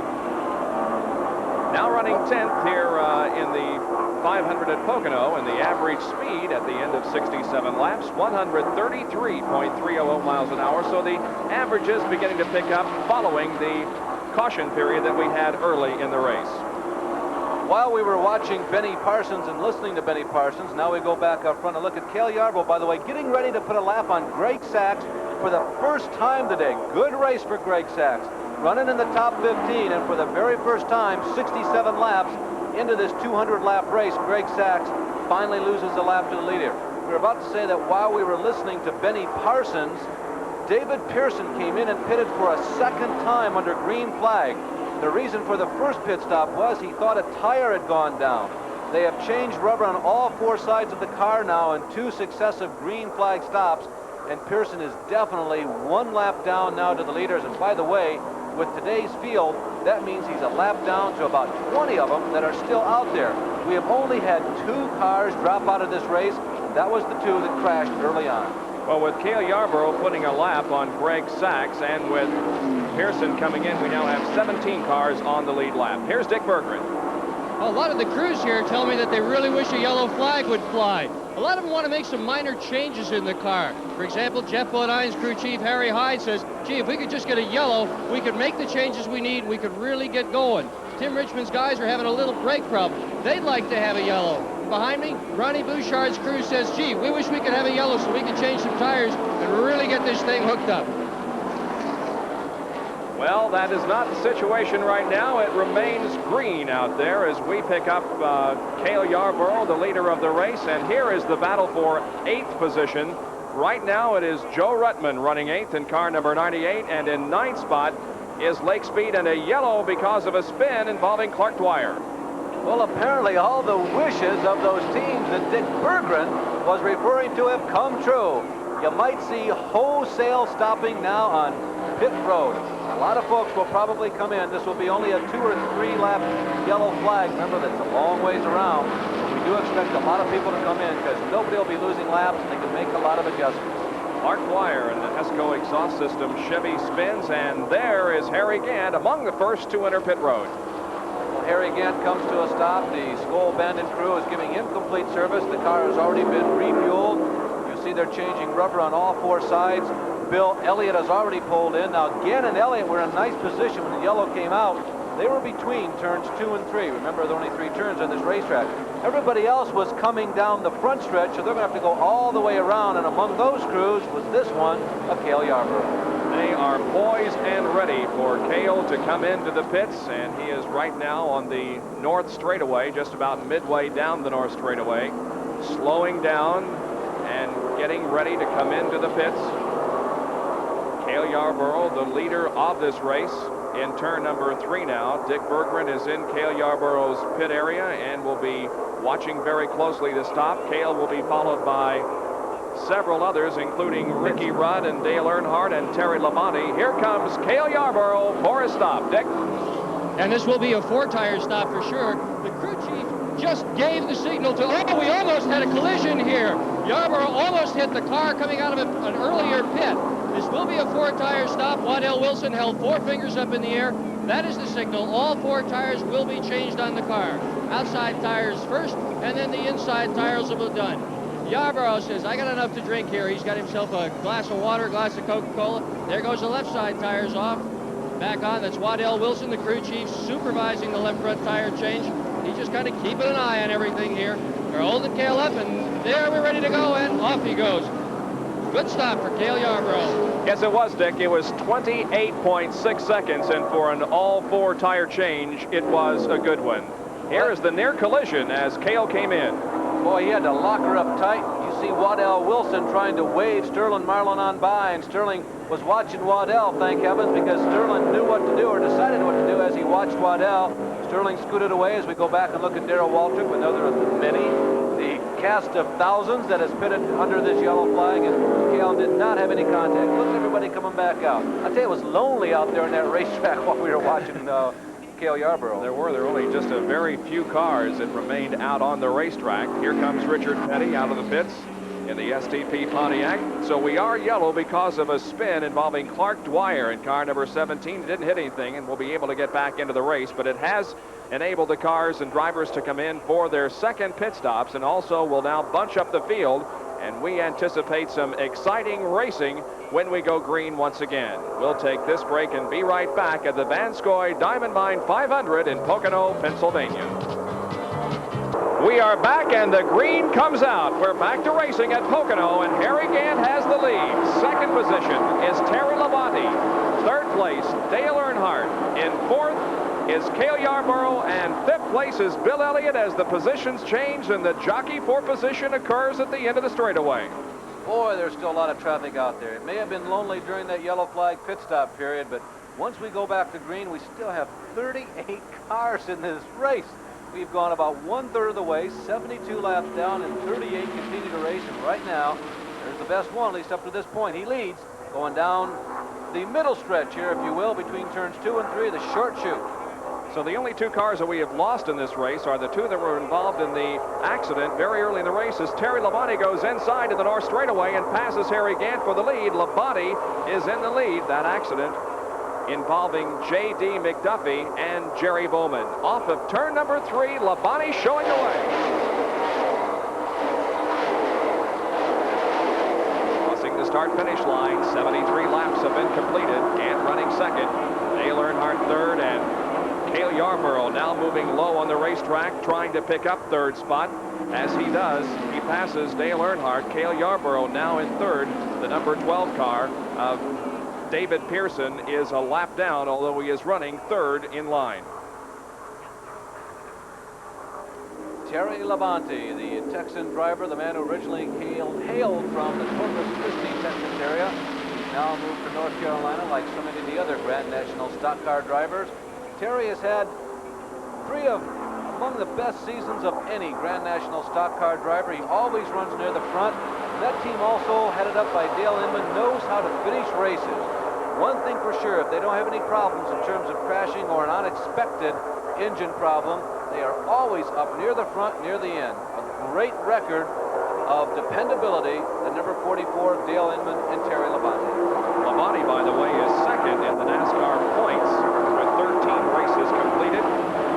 He has 1,897, and the leader, Darrell Waltrip, has 1,912 points. Labonte still in the lead with Harry Gant running in 2nd position. Then we go back, and here is the battle for 3rd place. Cale Yarborough moving past Dale Earnhardt and moving into 3rd. Earnhardt is 4th, make that 5th position as Bill Elliott also sneaks by on the low side of the racetrack, and Bill Elliott picks up 4th spot. A couple of surprises not running up near the front. Ricky Rudd and Bud Moore's number 15. Ricky has been very successful this year, led a lot of laps, and has won a race and been very close on a couple of others. He's not on the lead lap, nor is David Pearson, although David did have that tire problem. There are the leaders. You saw the interval among the first 5 cars, and Labonte's got it right now with Gant pressuring. By the way in which Gant lost the lead was he got a little loose between turns 2 and 3. He lost that momentum, and Labonte slipped underneath. But as you can see, Labonte is not getting away from Harry Gant, and they are not getting away from Cale Yarborough. That's Bill Elliott way down on the low side with Earnhardt trying the high side. David Pearson whizzes by, but again, as Bob mentioned, David's a lap down. The thousands of race fans gathered here today rose to their feet to watch the procession down the main straightaway. Terry Labonte, 75 laps completed, is the leader of this 200-lap event. Terry Labonte has never won here at Pocono. His best finish was a 3rd. His 3 wins in Grand National competition coming at Rockingham, Darlington, and Riverside International Raceway. He is ranked 15th in terms of all the laps ever run here at Pocono in the Grand National Circuit. And we've had a lead change as Harry Gant has slipped underneath Labonte, and here comes Yarborough. They're going to be very close coming out of turn number 3. The fans rise to their feet as Yarborough and Labonte are side by side coming down the long front straightaway. Crossing the start-finish line, Labonte with just about a fender advantage on Cale Yarborough. Let's see how they stack up as they go into turn number 3. We've had 18 lead changes among 8 drivers. Cale Yarborough passing Terry Labonte, going into 2nd, Labonte 3rd, and right there knocking on the door is Dale Earnhardt in addition to Bill Elliott. There are the first 5 down the Long Pond straightaway as 76 laps have been completed, but the first 5 cars running nose to tail on the racetrack and battling it out for position. Cale, Bob, appears to be strong in the last 2/3 of the racetrack, coming out of the Long Pond stretch through turns 2 and turn 3. But the last 2 laps, Cale Yarborough just has not been able to get through the first corner. But that's the way it is at Pocono. You might be very bad at one place and very good at another place. Let's see if the pattern repeats itself. Here comes Yarborough, barreling up on the back bumper of Harry Gant. He'll challenge coming down the front stretch, and let's see if everybody else kind of almost train wrecks right behind Yarborough as they go into the steeply banked #1 corner. Yarborough's going to go for the lead before he gets into the first turn. From our camera at the end of the main straightaway, it is Cale Yarborough, Harry Gant, Terry Labonte. Gant maintaining the lead. Yarborough looked to the inside going into turn #1, could find no racing room and settled back into second spot. I think Cale's going to have a good lap. He got through #1 really strong. I predict he'll lead when this lap is over. Now he's his problem. On the Long Pond straightaway, and at the end of that, he does sneak around Harry Gant. So it is Cale Yarborough back on the point here off of the second turn and on to the north straightaway as Bill Elliott is looking good on the outside of the racetrack in the red car. Third, fourth, and fifth are side by side going into turn #3. Elliott was third there for a moment, but now is back into fifth spot. Boy, there just isn't enough room to go into that flat, relatively so, 6-degree banking. Corner #3, Elliott did think the better of it, and I definitely do feel as though his discretion was the better part of valor there. 5 cars in a choo-choo train down the main straightaway going for the lead. Sixth spot belongs to Jeff Bodine in car #5, but he is about 3 or 4 seconds behind this lead pack. Now off of turn #2 again down the Long Pond straightaway. Harry Gant would like to take the lead back. He pulls alongside Cale Yarborough. They go into turn #2, the tunnel turn, and Harry Gant has the slight advantage. Gant back into the lead. Cale Yarborough second. Dale Earnhardt has moved back up into third. Labonte drops back to fourth, and Bill Elliott is watching everything from fifth spot. Now Cale Yarborough darts the car to the left and passes Harry Gant on the north straightaway. Gant will have nothing to do with it. They're side by side as they go into turn #3. There isn't very much room here for two abreast racing, but by golly, they do it. Off of the turn, onto the straightaway, and Yarborough and Cale Yarborough and Earnhardt were side by side, and it looked like that they were fighting to maintain control of their cars, but Yarborough maintains the lead. That was an excellent job by Harry Gant the last time around. That is a tough place to be on the outside in turn #3. 19 lead changes among 8 drivers, and of course that doesn't count all the times the lead changes somewhere other than the start-finish line, but Gant did an excellent job of finding some way of keeping that number 33 Chevy on the outside coming around turn #3. There's nothing to lean on. The banking doesn't catch you, and the guys on the inside, they don't make it easy on you. Well, they get strung out now just a little bit as they head for the north straightaway once again. It is Earnhardt running behind Cale Yarborough. Then in third position is Harry Gant. Fourth is Terry Labonte, and fifth is Bill Elliott.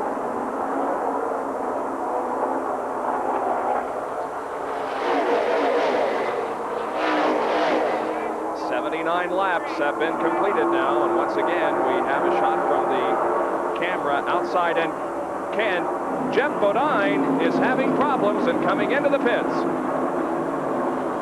Smoke is pouring from the rear of that race car. Could be an engine problem. He pulls directly into the garage area. Well, Jeff is looking at the gauges, and they must be all reading zeros. Either that or they're pegged somewhere else that doesn't look good. He was as high as 6th position. He was having a good day, and the Northwestern Security Life machine is headed back for the garage area, and usually when a guy makes that hard of a left turn that quickly, it's terminal. Jeff Bodine was running in 6th position when he dropped out of the race. Here's Dick Berggren. How much fun was that 3-wide deal going down the straightaway? Well, let me tell you how much fun it was for Richard Childress, that owns Dale Earnhardt's car that was part of it. When they went by him, Childress just put both hands over his eyes and said, I want to watch this. And then he watched to see at the end of the straightaway what finally did happen. Well, it's exciting out there, and Earnhardt's right alongside Yarborough again as they go into turn #1. We'll see how this turns out. Harry Gant picks up the draft on Earnhardt as they go into one. Earnhardt is going to get into the lead here as they move into that first corner, 14 degrees of banking, and driving right downhill, making a sharp left. Gant now in second, and Yarborough dropping back to third spot. So the lead now is Dale Earnhardt, with Terry Labonte running fourth, but trying to find the way around Cale Yarborough and pick up third spot. You know, Bob, I'm not so sure that the fastest guy in that quintet right there, those 5 people, is Bill Elliott, the guy in the very end. He is moving back and forth like wagging the tail on the dog, trying to find a way to get through, but there's been so much chicanery going on up front, he just hasn't had enough room. If this were a high-bank racetrack, I think Elliott would probably be a little higher toward the front. There's a little more room to maneuver, but driving the road course, as many as the drivers call it here, there just isn't that much room, particularly when there are 5 of you racing together. Yarborough makes a great move to the inside coming off the 3rd corner. Look at this traffic, 5, 6 wide coming down the straightaway. Unbelievable. Yarborough got way down low on the track, nearly hitting the pit wall. There goes Bill Elliott moving to the inside and passing a back marker. As they go into turn number 1, they get into single file again, and it's Dale Earnhardt, followed by Cale Yarborough, Harry Gant, Terry Labonte, and Bill Elliott. 82 laps have been completed here at Pocono, Pennsylvania. Now Bill Elliott, who was running strong in 5th position, has dropped back just a little bit. And there's about a second interval between Terry Labonte in 4th and Bill Elliott in 5th, but he will, I'm sure, gain that advantage back and get right up there with Labonte and the 3 others. We'll have more from the Van Scoy Diamond Mines 500 from Pocono International Raceway in a moment. Right now, it's Dale Earnhardt, the leader. Look at that. I tell you, it's like the Pied Piper, isn't it? Earnhardt would like to break the draft because he knows as long as they're drafting him, there's a chance that he's going to get passed. So that's why the movement back and forth, and the guys behind him, well, they're comfortable where they are. They'll have nothing of it. They're going to let Earnhardt run up front. They're going to make Earnhardt's machine do a lot of the work. They'll make him set the pace. Let's see exactly what you got, Dale Earnhardt, in this particular segment of the race. By the way, 85 laps down. There'll be 2 laps all together in this race. And Yarborough, who is one of the most aggressive drivers in all of automobile racing, if he was ready to pass Earnhardt, believe me, he would not have followed Dale down the front stretch. Right now, Yarborough, you don't really know how much he has. He's following Earnhardt. He's making a decision right now. That's where I'm going to stay. And Dale's wondering, gee, I wonder what this guy's got behind me. And, of course, the other people just following suit. But these 5 guys really putting on a great show here in the beginning of the 2/3 section of this race. Those are the first 5 running in 6th position. Darrell Waldrop. 7th spot belongs to Tim Richmond. In 8th is Bobby Allison. 9th is Ron Bouchard, and 10th place is Joe Ruttman. They move high on the track to pass a slower car going into turn number 1. That's the number 71 of Bobby Gerhardt from Lebanon, Pennsylvania. Everybody getting around him nicely. Off of turn number 1 onto the Long Pond straightaway once again. Here they come down that 3,055-foot backstretch here at Pocono. Cale Yarborough moves inside going into the tunnel turn. Cale Yarborough has the line, and Yarborough moves back into the lead. 14 cars continue to race on the lead lap as Earnhardt and Yarborough go back and compare fenders again. And the last guy on the lead lap, is there goes Earnhardt, as we had a quick glimpse at the average speed of this race. The last guy on the lead lap is Richard Petty, so that quest for number 200 career wins continues to live on and live healthily because he's still on the lead lap and he's less than a third of a lap behind the leaders. Here they come. Dale Earnhardt, the leader. Yarborough, 2nd. Gant and Terry Labonte are side by side for 3rd. Bill Elliott is watching from 5th. Now Yarborough to the inside at the end of the straightaway into turn number 1, and Cale Yarborough snatches back the lead from Dale for a moment. Earnhardt, though, on the low side of the track, coming off of turn number 1 down Long Pond, moves alongside of Yarborough. Let's see how they go into turn number 2 here. Harry Gant is watching the 2 cars in front of him because is right up on the back bumper drafting Dale Earnhardt. Earnhardt in the lead now. Gant goes by also, and Yarborough drops back to 3rd spot. Make that 4th as Terry Labonte also gets by. Oh, I tell you, you got to watch it close. By the way, you saw a good example of Harry Gant respecting the bumps on the inside of turn number 2. He was drafting Earnhardt, touching Dale's back bumper. As they entered turn number 2, Harry backed off. He gave some distance, a couple feet between himself and Earnhardt, because he knew that if he was rubbing Dale's back bumper when they went over the ripples there in turn number 2, it would have really disrupted the suspension and how smoothly the number 3 car of Earnhardt was running. So Gant again letting his experience show through and helping out both himself as well as Dale Earnhardt. You would think that the spectators gathered here on the straightaway would be too tired to get up and watch the procession down the straightaway, but every lap out of turn number 3, the spectators rise to their feet and watch this 5-car battle. The battle now is at the end of Long Pond straightaway. They get into turn number 2 once again, the tunnel turn. The turn that has a series of bumps on the very inside, but everybody moving over those bumps nicely. It is Earnhardt, Gant, Yarborough, Labonte, and Elliott in that order. Now down the north straightaway, 1,780 feet in length.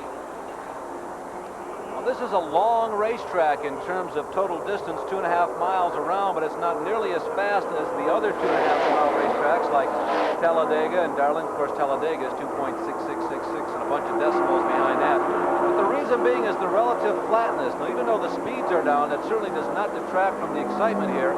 The flatter the corner, the less control the drivers have on the race car. That's one of the things that lends to the excitement here at Pocono. The speeds aren't quite as high, but I'll tell you, it is all race driver. There is no racetrack to catch your little errors. You can make a slight little error on a high bank racetrack, and the track will actually jump up and grab you because there's so much downforce that the tires are exerting when they go into a 20 or 25 or a 30-degree bank corner. But here at Pocono, man, it's all you. It's you and the steering wheel and what you're doing with the right foot. Yarborough's running very loose, as he always does, but he doesn't like to run quite that loose, I guarantee you that. Well, while these 5 cars have been battling for position, an interesting thing has been happening right behind Bill Elliott. Darrell Waltrip has been moving up very, very swiftly. And now Darrell Waltrip, there he is coming into the picture, just about 10 car lengths behind 5th place Bill Elliott. And in a couple of laps, we're going to see this turn into a 6-car battle for the lead as Waltrip is closing in on 5th place Bill Elliott. A lot of Darrell Waltrip's victories, and there he is, the number 11 going by on the inside of turn number 1. A lot of his victories on super speedways have been very calculated wins. On the short tracks, Waltrip and Junior Johnson, they just go out, take a shovel, and bury everybody by about lap number 20. But a lot of his long track victories have been very cerebral wins, if you will. They think out the race before they go out. Waltrip runs relatively conservatively the first quarter, first half of the race, and then he comes on strong, and that may well be what we're seeing here. Here comes the Darrell Waltrip Express, and he's one of few the last 5 years. There is the most winning driver in Grand National stock car racing over the last half-decade. Darrell Waltrip is the current leader in the Winston Cup point standings with 1,912 points. Terry Labonte is second in point standings. Earnhardt is third, Rudd fourth, and Bill Elliott is fifth. Bobby Allison, who earlier in the year was mired down in about 12th position in the points, has now moved up to 6th position. So Bobby Allison is letting everyone know that he is not giving up the defense of his Winston Cup championship. All right, the first 5 once again down Long Pond straightaway. And 91 laps have been completed. We're nearing the halfway point of the Van Scoy Diamond Mines 500, and we'll be right back. We're delighted you could join us from the Van Scoy Diamond Mine 500 at Pocono International Raceway, the 14th stop on the Grand National Tour for 1984. At the end of 93 laps, 14 cars are on the lead lap, and this is how they're running. Dale Earnhardt is the leader. Second place is Harry Gant. Third is Cale Yarborough. Fourth is Terry Labonte. Fifth is Bill Elliott, and sixth, Darrell Waltrip. Seventh spot, Tim Richmond. Eighth is Ron Bouchard. Ninth is Bobby Allison. 10th, Joe Ruttman. 11th, Benny Parsons. 12th, Kyle Petty. 13th is Lake Speed. And 14th is Richard Petty. We have had 2 yellow flags displayed over the speedway so far in this race. One for an accident involving Jerry Bowman and J.D. McDuffie out in turn number 2, and the other for a spin involving Clark Dwyer. And this battle for the lead is continuing. Second place now being contested, Harry Gant and Cale Yarborough. Earlier in the race, Ron Bouchard had lost at least 1 lap to the leaders. He had to make an early on-scheduled pit stop at about lap number 10. There is Ron Bouchard in the white and yellow blue numeral number 47, but during the long caution flag, Bouchard stayed out a couple of extra laps, and it paid off. He was able to get back on the lead lap. Not only back on the lead lap, but he's been moving up slowly but surely. The Massachusetts mover, we call him. His family is involved in a moving company back home in the Northeast, and Bouchard has been creeping up toward the front. He now runs in 8th position. He is trying to move in on Tim Richmond, who runs 7th, and the number 6, or rather the 6th running car of Darrell Waltrip. He trails them by about 3 football fields, and you can see he's leading Bobby Allison through turn number 1. But Bouchard, who's been coming on very strong lately, not only has the Grand National car been working well, but they have been running very strong in the late model sportsman ranks. He's won a race, he's been up near the front on several others, and he's been a threat to win every time out recently in the late model sportsman division. Ron Bouchard could still well be heard from yet this afternoon near the front of this race. Ron, 35 years old, from Fitchburg, Massachusetts. As we go back up front and check on the first 5. Well, they haven't changed in order in the last few laps. Here is Dale Earnhardt. There is Harry Gant. Right behind Gant is Cale Yarborough, then Terry Labonte, then Bill Elliott, and Tim Richmond has moved into 6th spot, getting around Darrell Waltrip. So Richmond is moving up. Yeah, he really is, Bobby. He almost came out of nowhere. Richmond is another guy whose last pit stop really served him well. He had pitted twice during that first yellow flag when we had the crash involving Bowman and J.D. McDuffie on the backstretch. And Richmond seems to be getting a little stronger as this race wears on. He has pitted 4 times, by the way, altogether, and he's still on the lead lap and now runs a strong 6th. There they are, 6th and 7th.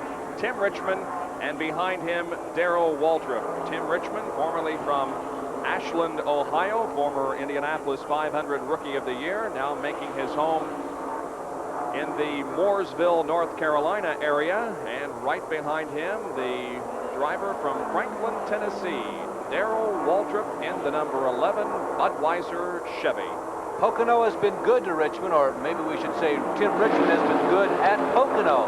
He finished 2nd here in the June race in 1982, and he won the July race, the late summer race, or midsummer race rather, last year. So Tim Richmond likes this racetrack. He's number 10 on the list of all-time leading laps here at Pocono, and 7th in monies won, and he's only raced here about 4 or 5 times. So Tim Richmond has really responded well to this triangle here in the mountains of Pocono. Last year, Tim Richmond won a total of $245,000. This year, he's already won $126,000. And a year ago, he finished 4th in this race. And in the last race here at Pocono last year, the 2nd race, Tim was the winner of that one. And by the way, we will be here for coverage of the 2nd race here at Pocono International Raceway later during the month of July. ESPN telecasting both Grand National races from Pocono. 2 of the other people still on the lead lap that might be classified somewhat of a surprise. Kyle Petty runs in 13th position, and Lake Speed, who had the pole here this weekend until late Friday afternoon when David Pearson kind of came out of the woodwork in Junior Johnson's car and snatched the pole away from Haas Ellington and crew. Haas, of course, the crew chief on Lake Speed's car. Lake Speed has held on to the lead lap. He's running in 14th. By the way, it's not a precarious position either. The 14 cars that are on the lead lap are all within about a half a lap of each other. Make that about a third of a lap. So it's 14 very competitive lead lap race cars. Nobody right now is anywhere near in jeopardy of slipping off the lead lap. And up front, they're going to go like the start of the race, 2 abreast. There's Gann on the inside. Earnhardt's got to be very careful now. There's not much room to hold on, and it's very slippery there on the high side. You see Cale dirt tracking on the inside coming out of turn number 3. Labonte looks in the back bumper, the back window of Yarborough. He'll try to get underneath Earnhardt also. No, Labonte's going to go for it all.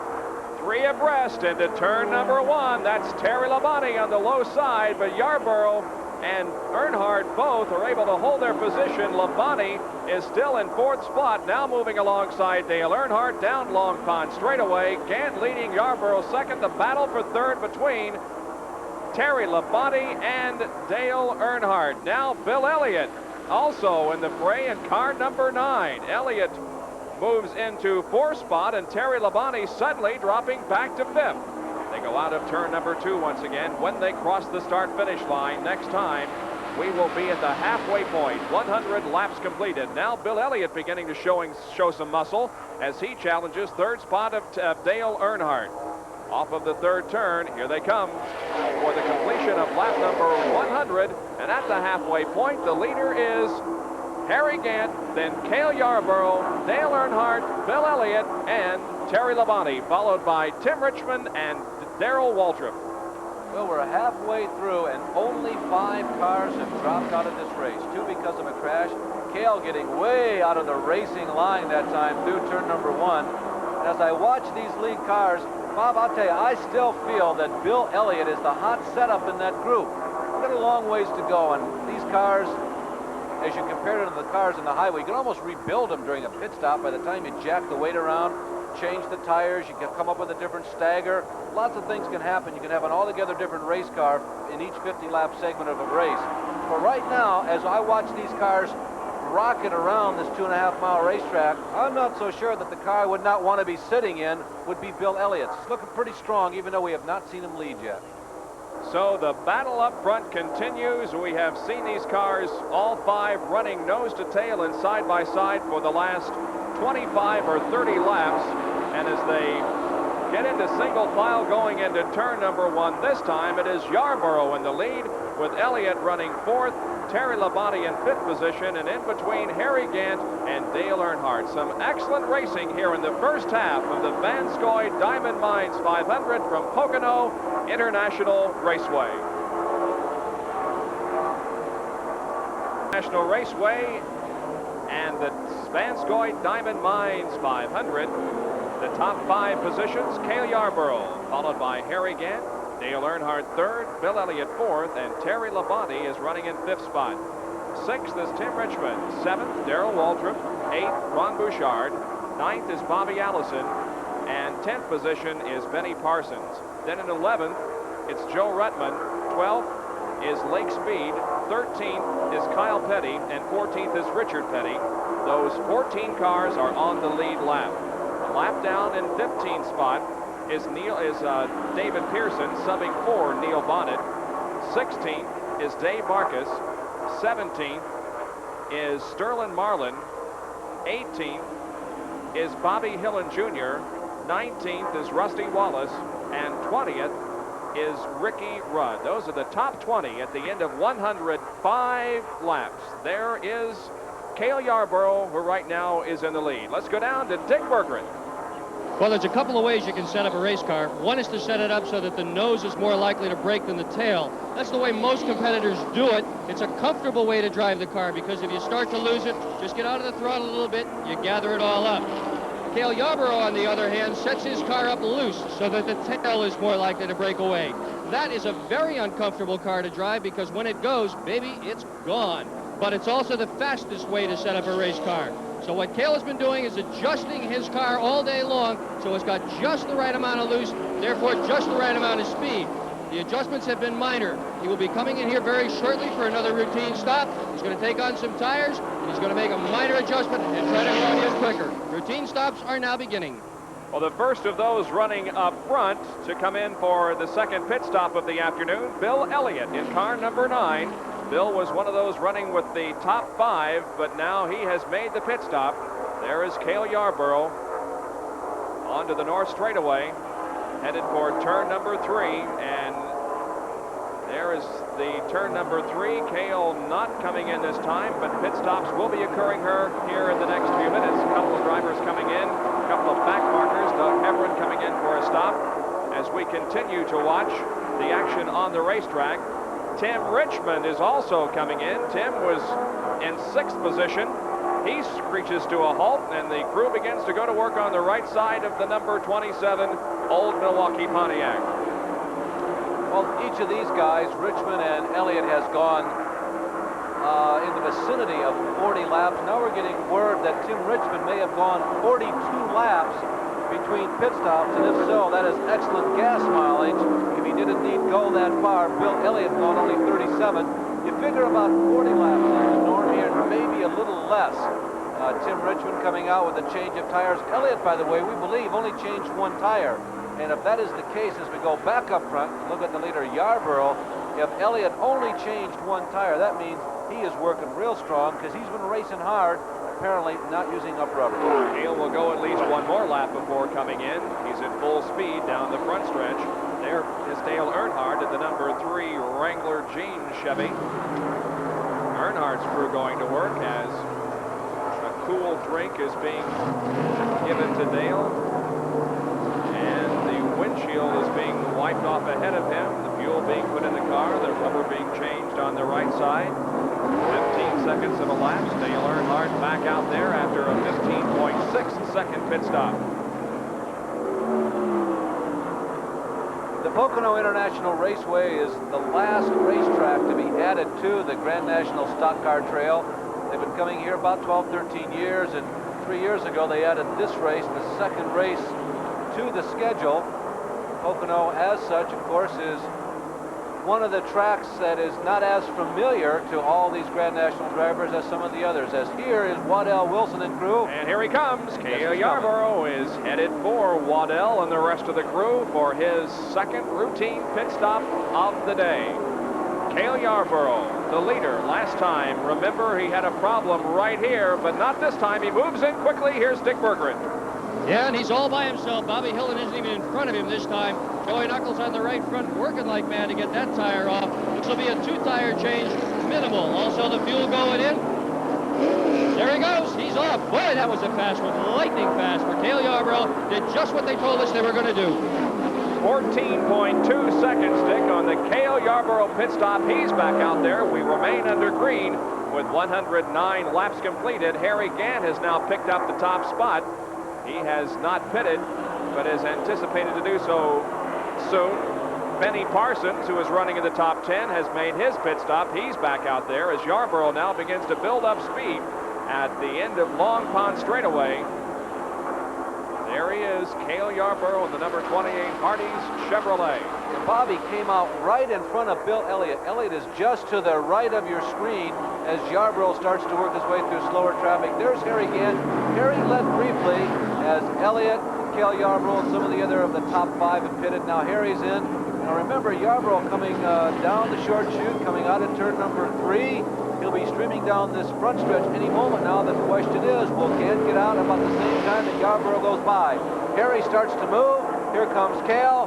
Cale at 170, 180 miles an hour. Gant pulling out. Waltrip also leaving the pit area now. And Cale Yarborough and Bill Elliott both get by before Gant comes out. There goes Gant by. Here comes Darrell Waltrip. His teammate, David Pearson, his teammate for today, is still in the pits. And Bobby Allison will now become the leader, at least until he pits. And it brings up an interesting story, Larry, that we haven't talked about today. The fact that Bobby Allison has been stretching the fuel mileage about as far as it can be stretched in the last few races. Well, Bob, it's been amazing. They are getting 20% more, 15 to 20% more miles per gallon than all of the other racing teams. You expect to get 4, maybe 4.5 miles per gallon, 4.4. These guys were getting almost 5.6 miles per gallon, and it's been a real advantage. It is a real tool to be able to have that advantage in a Grand National stock car race. It opens up so many other opportunities, so many possibilities for you. You can wait longer for yellow flags, as for instance. Well, Dick Berggren was not shy at all. He approached Bobby Allison earlier in the week before qualifying to ask him this question. A lot of people in the garage area have been talking about Bobby Allison's fuel mileage. Where are you getting the tremendous mileage from, Bobby? We can't tell you. So it was a to-the-point question and a to-the-point answer. Bobby Allison, we can't tell you, but he is getting good gas mileage, and he is still out there, and because of the fact that he has not pitted for the second time, he is in the lead. Second place now is Cale Yarborough, 111 laps completed. We'll be back at Pocono after these messages. Bob Jenkins, Larry Nuber, and Dick Berggren covering live and in stereo on ESPN the Diamond Mines 500 from Pocono International Raceway. There's the leader, Bobby Allison, number 22, the Miller High Life Dyguard Buick. He has not made his second pit stop, is anticipated to do so momentarily. More on this fuel situation from Dick Berggren. Well, one of the things that has everybody in the garage area worried about Bobby Allison is not only that he's getting excellent fuel mileage, but that he has awesome horsepower as well. Generally speaking, when fuel mileage improves, the power that the engine has got doesn't quite go as well. But Allison seems to have as much poke coming out of the corner as anybody, and that's horsepower, and he's got far better fuel mileage than anyone. That's demonstrated by the fact that here he is once again among the very last people to come in to make his pit stop. Right now, the crew is about prepared for him to come in. They are anticipating his arrival. Here he comes, Dick. Yes, here he comes. And here he comes. Allison now heading down the long pit road. Everything calm here. They're ready for him. Ready with 2 tires. Gary Nelson has given the 2-tire signal. The brand new tires, they'll probably go on the outside of the car, almost certainly. Wayne Bumgardner with one of the tanks of fuel ready to go in the back. And here they are, Allison's gang going to work on the number 22. Dick, you got 112 and a half miles out of that load of fuel. Well, I'll tell you what, a few years ago they would have said that was impossible, Larry. A few years ago, nobody got 100 miles out of a tank of gas, and Allison is doing it consistently. But these guys have worked on the fuel mileage thing for a long, long time. Recall our ESPN broadcast last year, in which we talked about the special economizer carburetor that they had developed. And they've been working on fuel specifics and the cylinder heads and the exhaust systems. While a lot of people put their time into just horsepower, these guys have also put it into fuel mileage. Well, not only did he get some good fuel mileage, but he was in the pits for a very short time, too. The 12.8-second pit stop recorded for Bobby Allison. Now, back up front, here we are with Cale Yarborough and Bill Elliott now running first and second off of the third turn. 114 laps have been completed. Still anybody's race, and we've got a long way to go. Come right back with us. Back at Pocono, where the battle for the lead resumes. This time it's Bill Elliott challenging Cale Yarborough. Bill Elliott, the 28-year-old from Dawsonville, Georgia, has been running strong all day. Now finds himself right behind the leader and challenging for first spot down Long Pond straightaway. Yarborough leading and Bill Elliott in second spot. Elliott finished 6th both races here in 1983. He had led only 4 laps previous in his career here at Pocono. He has not led yet today, I don't believe, unless he snuck in a leading lap during one of those flurries of pit stops, but he's been right near the front. He has had 2 pole positions in his career. Of course, 1 victory coming at the last race of the year at Riverside in 1983. He currently ranks 5th in points, and before the season began, most people would tell you that this, along with Bobby Allison and Darrell Waltrip, was probably one of the 3 pre-season favorites for champion of 1984. The first real big dollar sponsorship the team has had. They've been perhaps a little disappointed. I think they wanted to win more than what they have been doing in 1984. They have not won yet, but he's still shown that consistency that we've come to expect from Ernie Elliott, the crew chief, Danny, the engine builder in the race car, and of course Bill behind the wheel. The Elliott brothers backed up by Harry Milling, and that unusual attraction that the city of Jackson, Michigan has for this team, Bill Elliott. And boy, I'll tell you, he is right in the thick of it. We've been watching him for about 40 laps here today, commenting that we feel he's running as strong as anybody, and Elliott just hangs right there and keeps filling Cale Yarborough's rearview mirror. With 2 pit stops completed for everybody, still 14 cars on the lead lap. Yarborough, Elliott, Labonte, Gant. 5th spot is Dale Earnhardt. 6th is Tim Richmond. 7th is Darrell Waltrip. 8th is Ron Bouchard. 9th, Allison. 10th is Benny Parsons. 11th, Joe Ruttman. 12th is Kyle Petty. 13th is Lake Speed, and 14th is Richard Petty. Kyle Petty in car number 7 has run well this year. He finished 5th at North Wilkesboro, and at a race that we telecast, he did an outstanding job.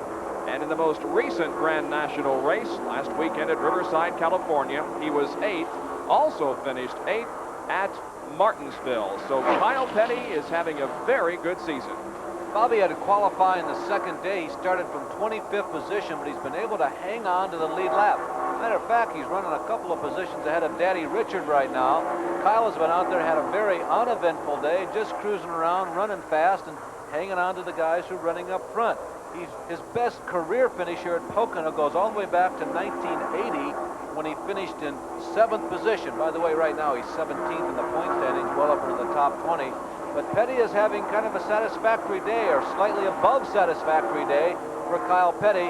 He's still got a shot here at the top 10 as we've completed 120 laps. And he's running out there all by himself and just cruising around the racetrack. And he's less than a half a lap behind the leaders and holds on to the lead lap.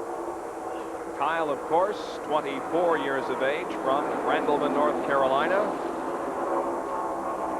There is Cale Yarborough, the number 28 Hardy Chevy, showing the lead. Now has been able to stretch out the lead just a little bit. over Bill Elliott. Richard Petty running in 14th position.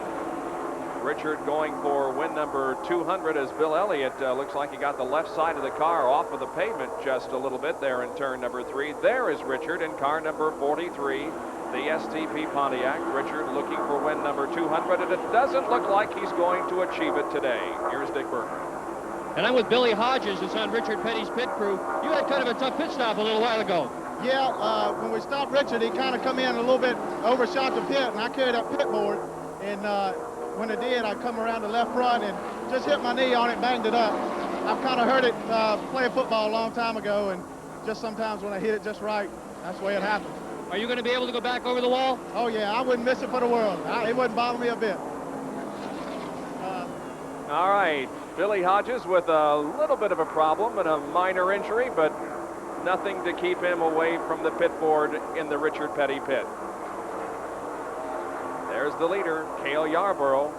Again, he's been able to stretch out the lead just a little bit on Bill Elliott as they're now separated by that much, which is a considerable distance on a 2.5-mile course, traveling at the speeds that they are traveling. Right behind Bill Elliott is the third place car of Terry Labonte. So Labonte now is looking to the inside of Bill Elliott going into turn number 1. And looking for the opportunity to go back into second spot. Elliott and Labonte chasing that man coming up right there on the left-hand side of your screen, Cale Yarborough. Despite the fact that he competes in about half the races, he's only run half the races so far this year. He's number 3 on the 7-Eleven mileage leaderboard. He has the 3rd highest number of laps led. He trails Bobby Allison, interestingly enough, and you might have guessed it, Darrell Waltrip. By the way, the 4th and 5th place drivers in the most laps, make that most miles led, is Benny Parsons 4th and Terry Labonte 5th, and there is the interval among the first 3 cars. The sun continues to shine down here at Pocono, but it's a little bit hazier than it was. You can perhaps see from that shot not only the heat, but the fact that it's just a little hazy now in the Pocono Mountains of northeastern Pennsylvania. Bob, with this heat, I got to believe that the heat may still be a factor in this race. Listen to this. Here's sort of an interesting statistic. We have only had 6 caution laps in the entire race up to this point. We are rapidly approaching the 2/3 mark of the race, and only 6 of these laps have been under yellow. Laps 6 through 10 for that early crash, and then a 2-lap caution when Clark Dwyer spun coming out of turn number 2. These cars, and particularly the engines, have been taking quite a lot of abuse. And even though Grand National stock cars are well known for their ability to survive long races, this is quite an endurance contest. A lot of pounding going on out there, and it still may take its toll. We have 77 laps to go in this race for Grand National stock cars. Cale Yarborough, Bill Elliott, and Terry Labonte are up front, and we'll be back in a moment.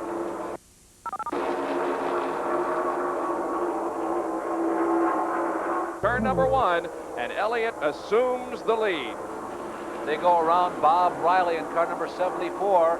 Now, Elliott has looked strong. We will see if he is the stronger of these 3 cars now that he has the lead for the first time.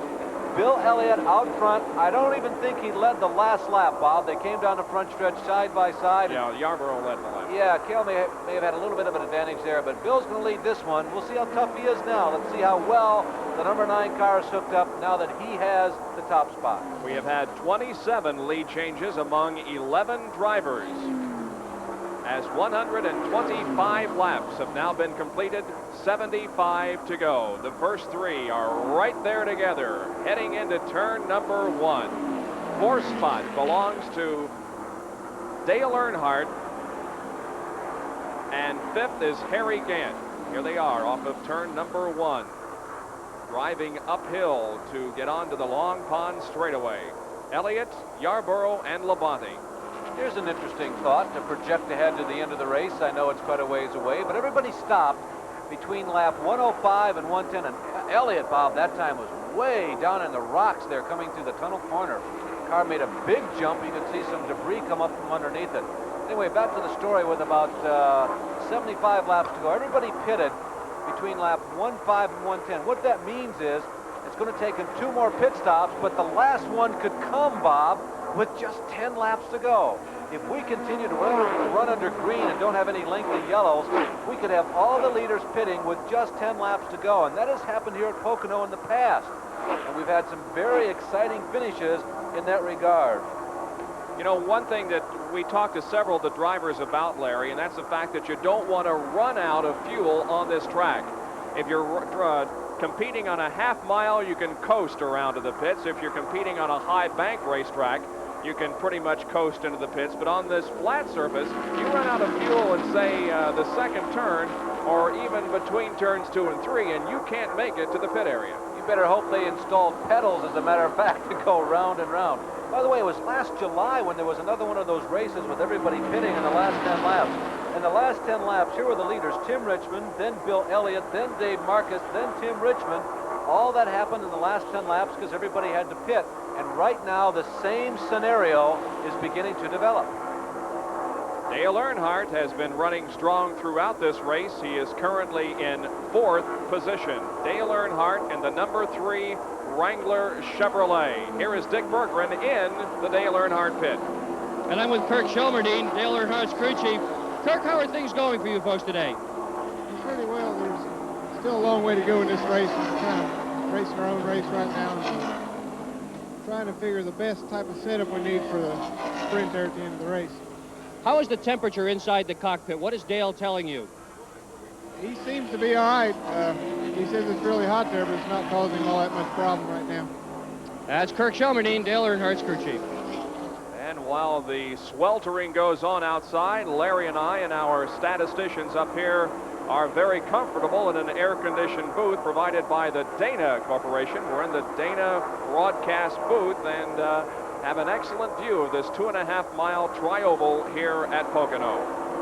Earnhardt not only ranked 3rd in points, but he's had 3 second-place finishes this year. His best finish at Pocono has been a 4th. Richard Childress, his car owner, by the way, had some successes here at Pocono, a 5th and a 9th back in 1975 and 1976. Earnhardt has been among the leaders in terms of miles led in the 1984 season, and here at Pocono, he's number 9 on the list of all-time laps led. Dale Earnhardt, one of the most aggressive race drivers you're going to find anywhere. There was a time when there were those saying that perhaps Dale pushed a little too hard. He seems to have really found a home, however, here at the Richard Childress car, and they've had a good record for finishing races, and Earnhardt well up in the points, and he's a threat every time out, like so many of the other top 10 drivers in Grand National stock car racing. You got to wonder if Dale thinks about the accidents that he has had here at Pocono. 2 very serious accidents over in turn number 1. You got to wonder whether he thinks about that when he goes onto the race course for the first time during a season. And the race is in the hands of Bill Elliott. 2nd spot belongs to Cale Yarborough. Terry Labonte is running 3rd. Dale Earnhardt is 4th. 5th place is Harry Gant. In 6th spot is Tim Richmond in car 27. Darrell Waltrip is 7th and number 11. Then Ron Bouchard, Bobby Allison 9th, and Benny Parsons is running 10th. Excuse me, Bob.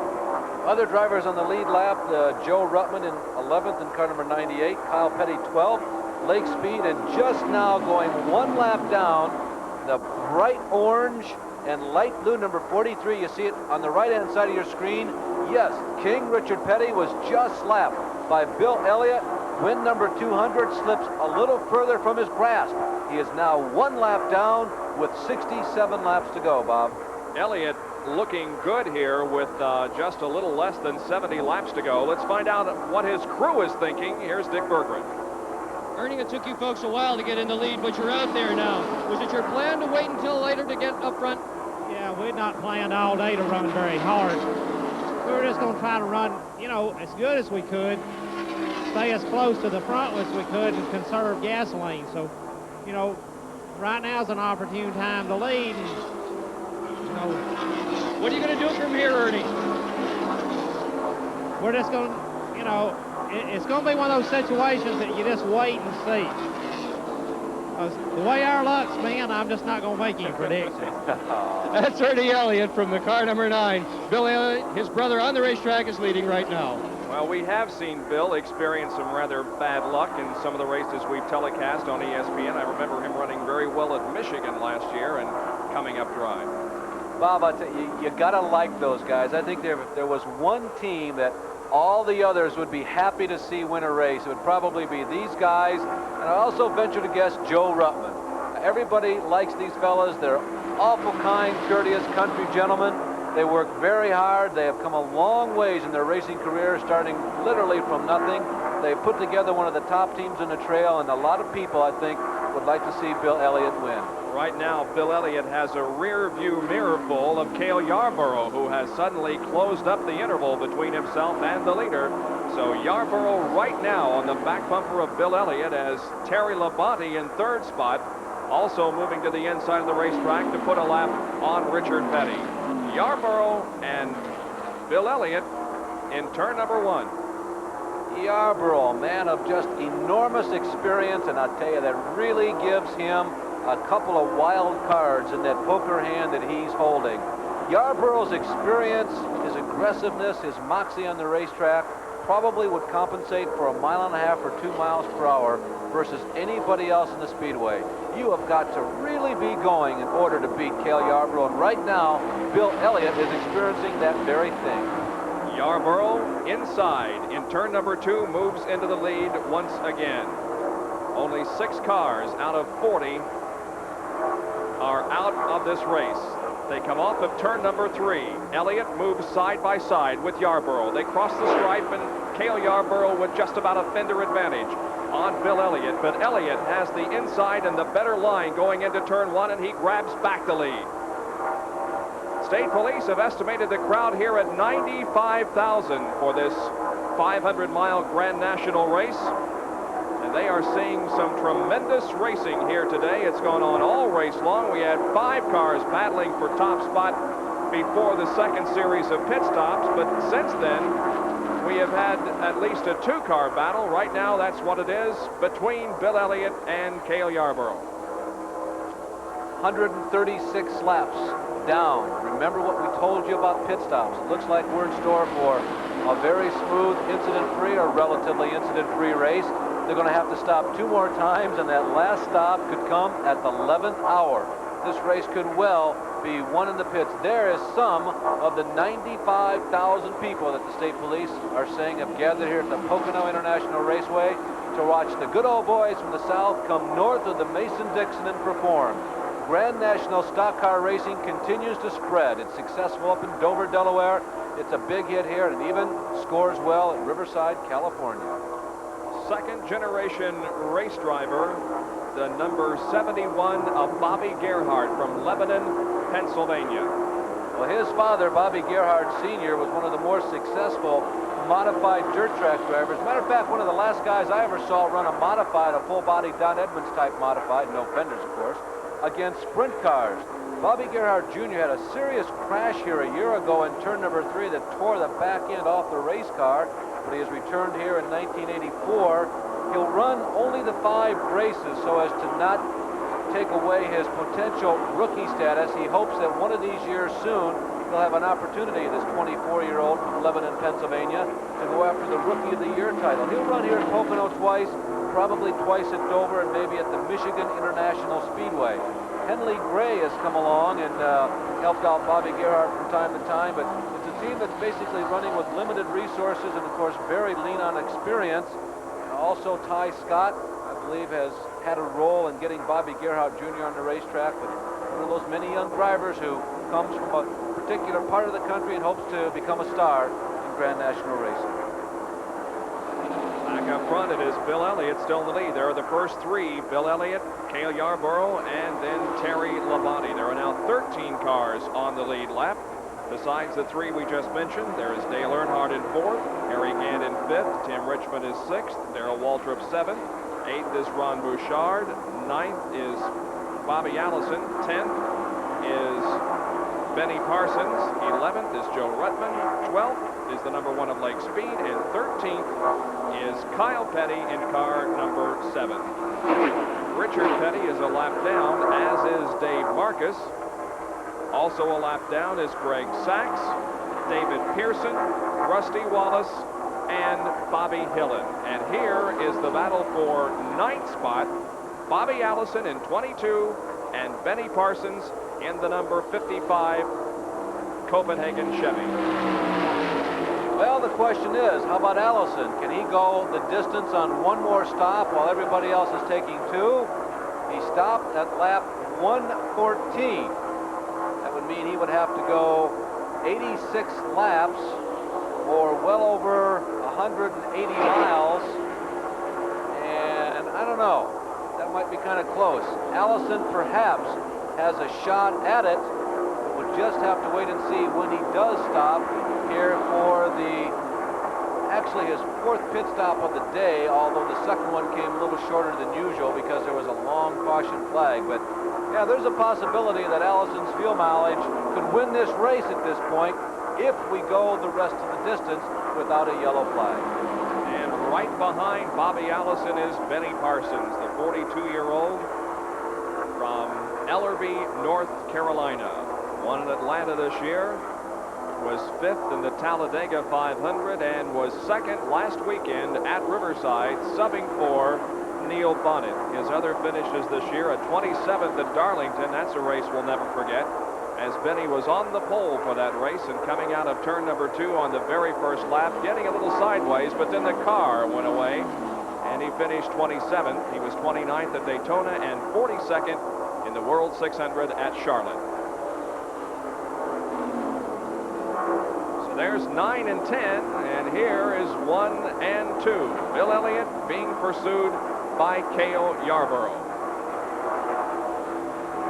And Richard Petty in car number 43 is a lap down in 14th position. And win number 200 will have to wait until another day. Now ESPN presents an STP pit stop. Back at Pocono International Raceway, Ron Bouchard at number 47 tagged the wall in turn number 2. It does not bring out a yellow, but Ron will be coming into the pits.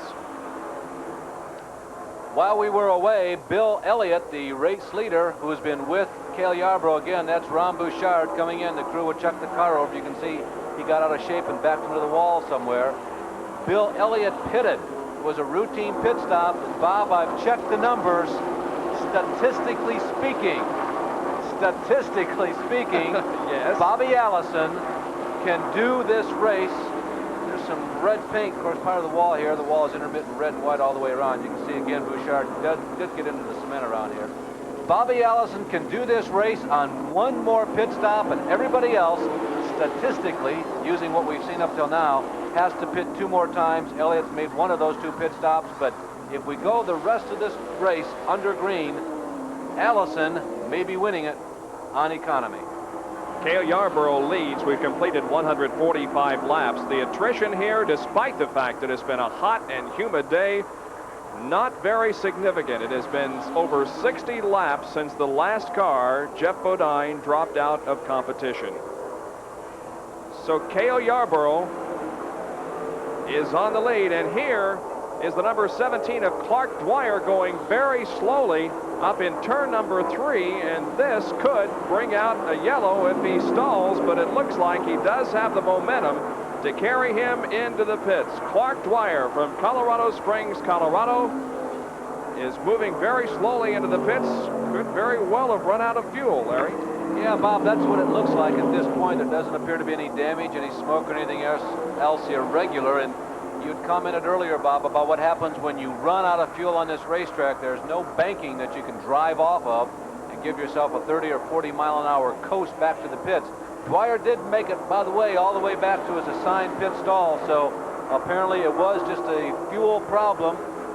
The crew is changing tires on Clark Dwyer's car, and everything looks to be routine except the fact that the engine had died on him. Cale Yarborough, an amazing statistic there. 80 wins in Grand National competition, and he right now is leading, looking for number 81. He is expected to be coming in for a pit stop very shortly. He is off of the accelerator right now and braking coming into the pit. So Cale Yarborough, the leader, is coming in, and for the pit stop, let's go to Dick Berggren. Lionel Wilson, the crew chief, is out with the sign. Brooks is in right in front of him. Boy, the crew hustles, just gets their equipment out of the way, and here is Cale Yarborough. This, you can believe, is going to be a fast pit stop. They're going to change the left side tires. That will be all. They don't even have right side tires out ready. One of the gas cans is in. Little gas got splashed there, but they got almost all of it in. They are full. Oh, there goes Yarborough, 14.74. Very fine pit stop. Indeed it was. Terry Labonte also making a pit stop and getting out ahead of Cale Yarborough.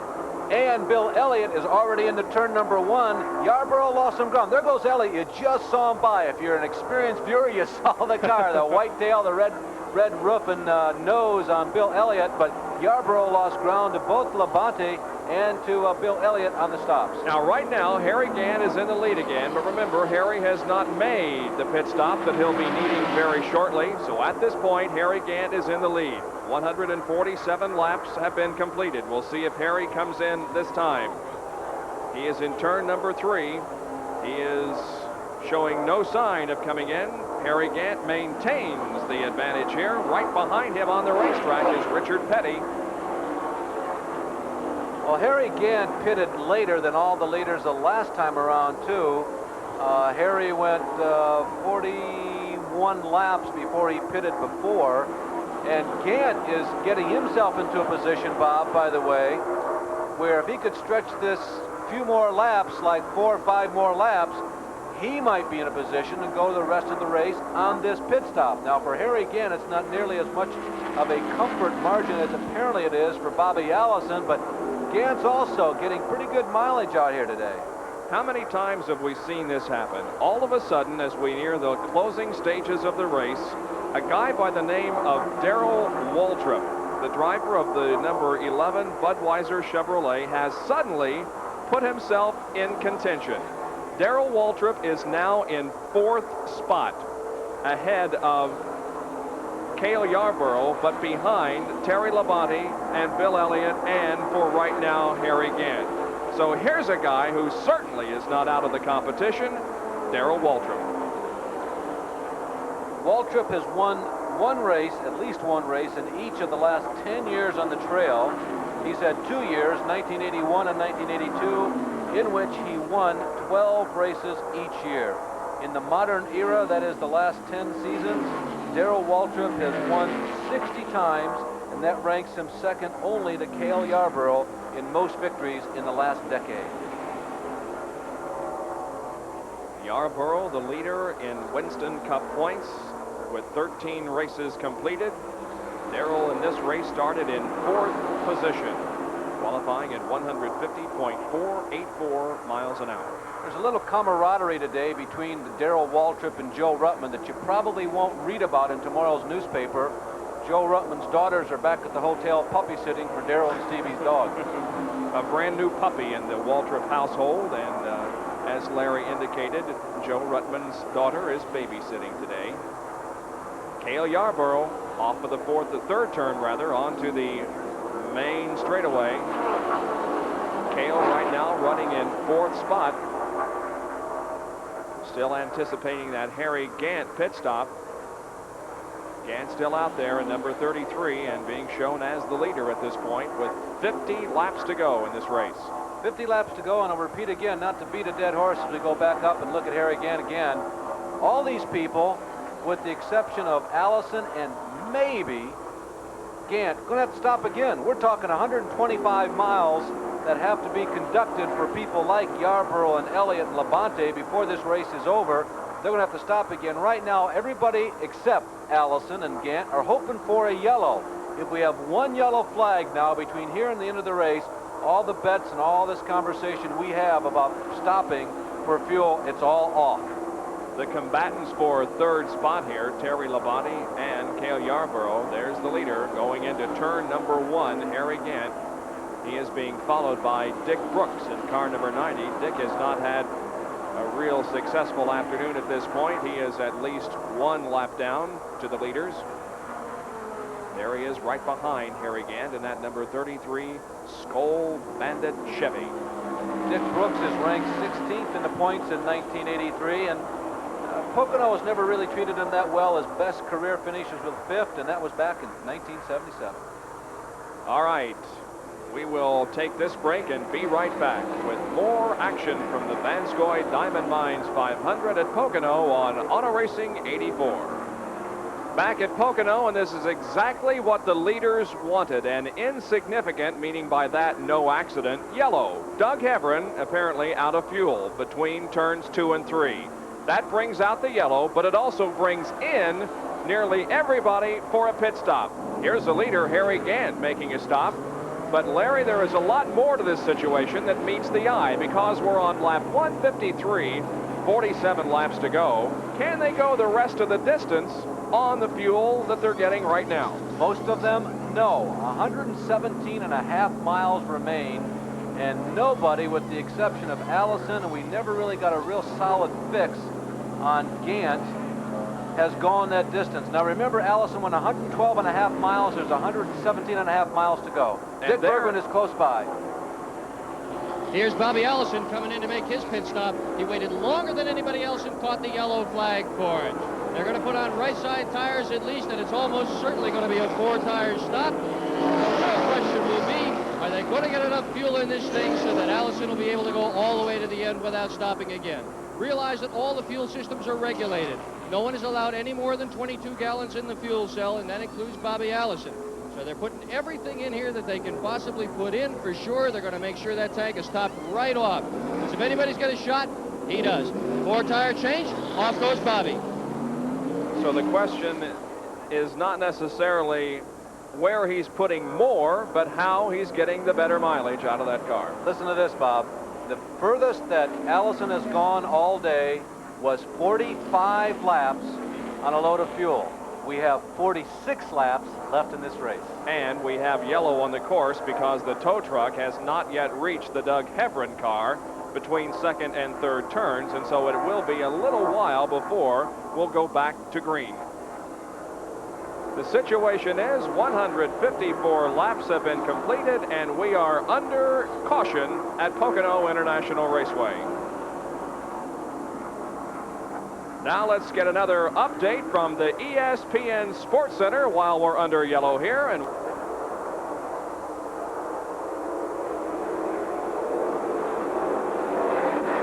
thank you, David. We are back to racing just as you join us. The green comes out, and Terry Labonte is in the lead, and he has now moved around Bobby Allison, and we believe that Bobby Allison is a lap down because of some strategy that involved pit work. Bobby Allison, although he is second on the racetrack behind Terry Labonte, we believe him to be a lap down. Let's find out if the crew believes that. We go to Dick with the crew chief on the Bobby Allison car, Gary Nelson. Gary, are you a lap down or are you on the lead lap? Well, we're trying to find a NASCAR official right now. We're a little concerned because the pace car picked us up. We'll have to straighten that out here when we can. How about the fuel situation? Can you go the rest of the way with what you have? We should be able to. It's going to be close. It's very close, but we were planning on stopping on lap 157, and then we were going to go all the way. The caution came on 154, so we're going to add 3 laps to what we were hoping to get anyway. That's Bobby Allison's crew chief, Gary Nelson. All right, and Bobby is second on the racetrack behind Terry Labonte, but in second position is Cale Yarborough, and third is Bill Elliott. There's the leader, Terry Labonte, in the number 44 Piedmont Airlines Chevy. And there is second, third, and fourth down Long Pond straightaway. Now we're getting word from NASCAR scoring that Bobby Allison is not a lap down, but he is indeed in second spot. So we'll continue to check out this situation. Well, he wouldn't be in second spot now anyway, but he is on the lead lap. Well, I don't know, Bob. Maybe he is. Look at that. Great racing going into turn number 3. Boy, it looks like the start of the race. Look at him. Double rows. 2 abreast through turn number 3. Almost flat at those speeds. Gant is in there. Elliott is in there. Allison is in there. Boy, they're really stacking them up coming down the front chute. There's Darrell Waltrip dropping down low. You see Pearson in the background, the orange and white of Cale Yarborough. Great racing going into turn number 1, and Bill Elliott emerges from that pack. Elliott In second spot with Yarborough and Bobby Allison trailing. There is Bill Elliott as they come off of turn number 2 and head down Long Pond straightaway.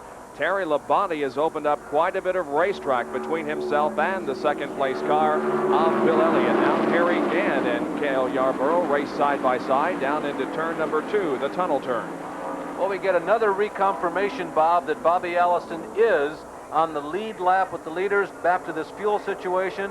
You're going to have to go about 115 miles on this load of fuel to go the rest of the distance without stopping. Dick Bergen right now is with one of the crew chiefs of the front runners. This is Waddell Wilson. And this is Cale Yarborough's crew chief. Waddell, have you got enough fuel to go all the way? Well, I think we're going to come up about 2 laps short. It looks like the 33 and the 22 cars are the only 2 that can make it without having to stop. How are you going to handle that fuel stop? Well, I'll just wait right now and see and hope we can get a caution between now and the end of the race. Wait and see at car 28. Cale Yarborough has been up front all day long, and he is still in the top 3 as they come off of the second turn, as Ron Bouchard at number 47 is slowing down Long Pond straightaway. Well, Ronnie's had a tough day. He's had to fight and scratch and claw to get back up into the lead lap. One of the early yellows, he stayed out 2 laps longer than everybody, made a quick stop to get caught back up on the lead lap. He touched the fence about 20 laps ago, and apparently they have still not solved all their problems. He's obviously under power, Bob, but well, this was earlier when Ron Bouchard got a little bit sideways and into the grass between turns 1 and 2. I think this was after the initial accident. Obviously working with an ill-handling race car. Bouchard out of the throttle. Watch for Ronnie Bouchard to run consistently, or rather a little bit off the pace. Conservatively is the word I'm groping for the rest of this event. 39 laps to go. Terry Labonte is the leader. Bill Elliott is second. Cale Yarborough is third. There's the leader, Labonte, headed for turn number 2. Running in 4th spot now is Tim Richmond in car number 27. There is Labonte now coming off of the second turn, continuing to set the pace. We'll be back for more from Pocono.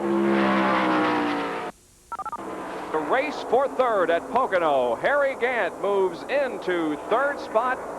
Cale Yarborough 4th, and right behind is Tim Richmond. They swing off of the 3rd turn and head for the long straightaway here at Pocono. Dale Earnhardt is also in this battle, along with Bobby Allison. They go 3 wide into turn number 1.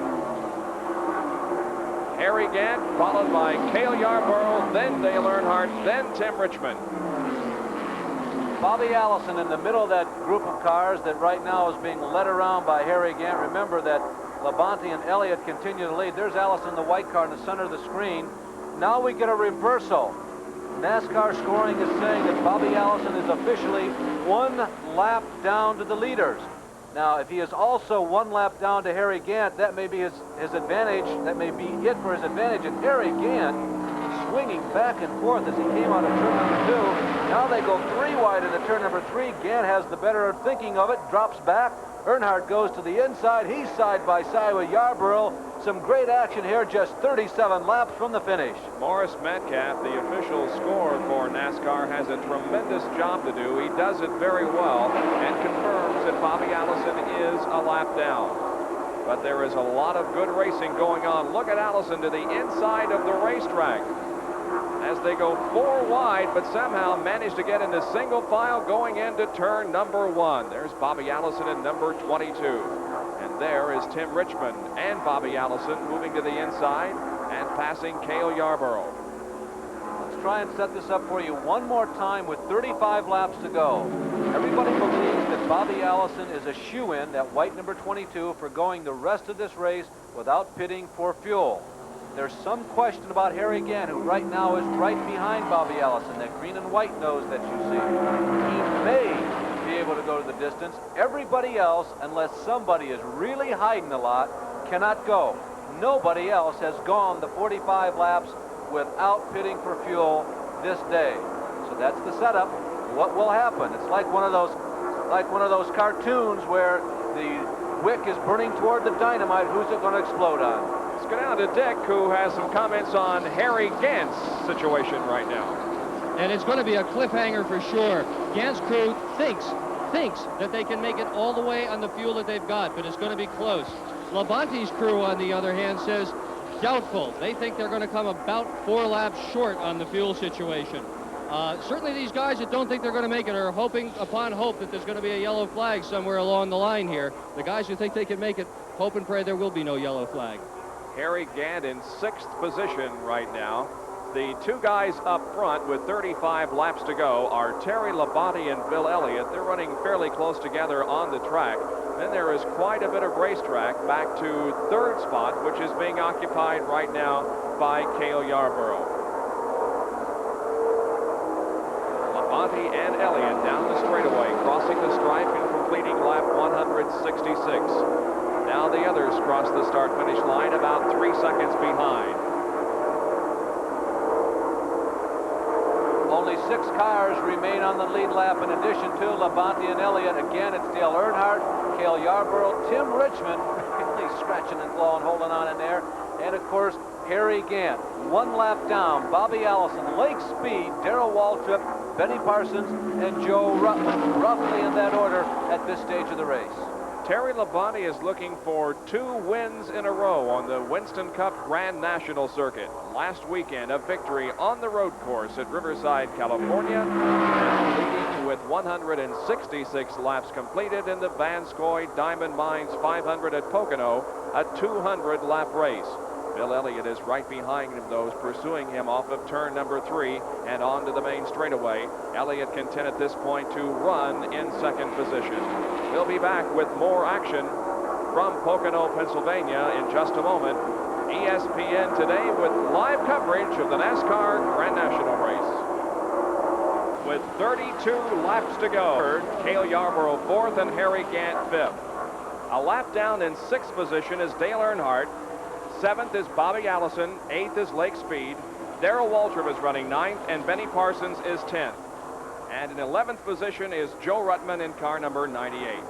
Here are the top 2 at this point, Terry Labonte and Bill Elliott. Well, Bob, that loss of lap by both Earnhardt and Allison is perhaps somewhat of a puzzling thing, but it has to do with when the pace car comes out. Sometimes if you pit early, as soon as the yellow comes out, that gives you an advantage. That is, if the pace car comes out right away also. But if you pit early and the pace car is just a little slower than normal, let's say, getting out, and the rest of the field continues to race around at a greater than pace car pacing lap, it can work to your disadvantage. We don't know exactly what happened, but that's our theory, that Earnhardt and Allison just got caught in a time warp that involved the exact moment when the pace car did or did not go out, and it worked to their disadvantage in this particular case.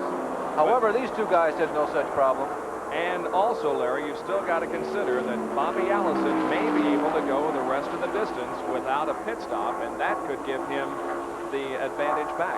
Yeah, Gant's the guy who really pulled off the coup. There's a good chance he can go the distance, and somehow he was able to stay on the lead lap. Harry Gant, by the way, during that yellow flag, he pitted about 3 or 4 times, Bob.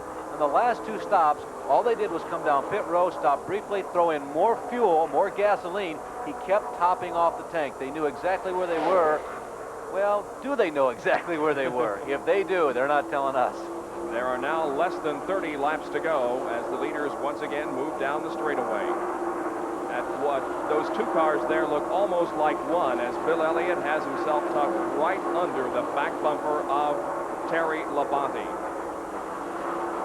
And speaking about being tucked together and probably being in the same, is it a predicament? Is it the same advantage? There they are, the 2 people holding what we believe to be the trump cards, Harry Gant and Bobby Allison. At least one of them, it looks like, is going to be able to go the distance. Can both of them go the distance? Right now, those are the 2 people. Everybody up and down pit row is watching, even though they're not leading the race. As we continue to watch the action on the racetrack, we study a little bit more in detail the point situation here in 1984.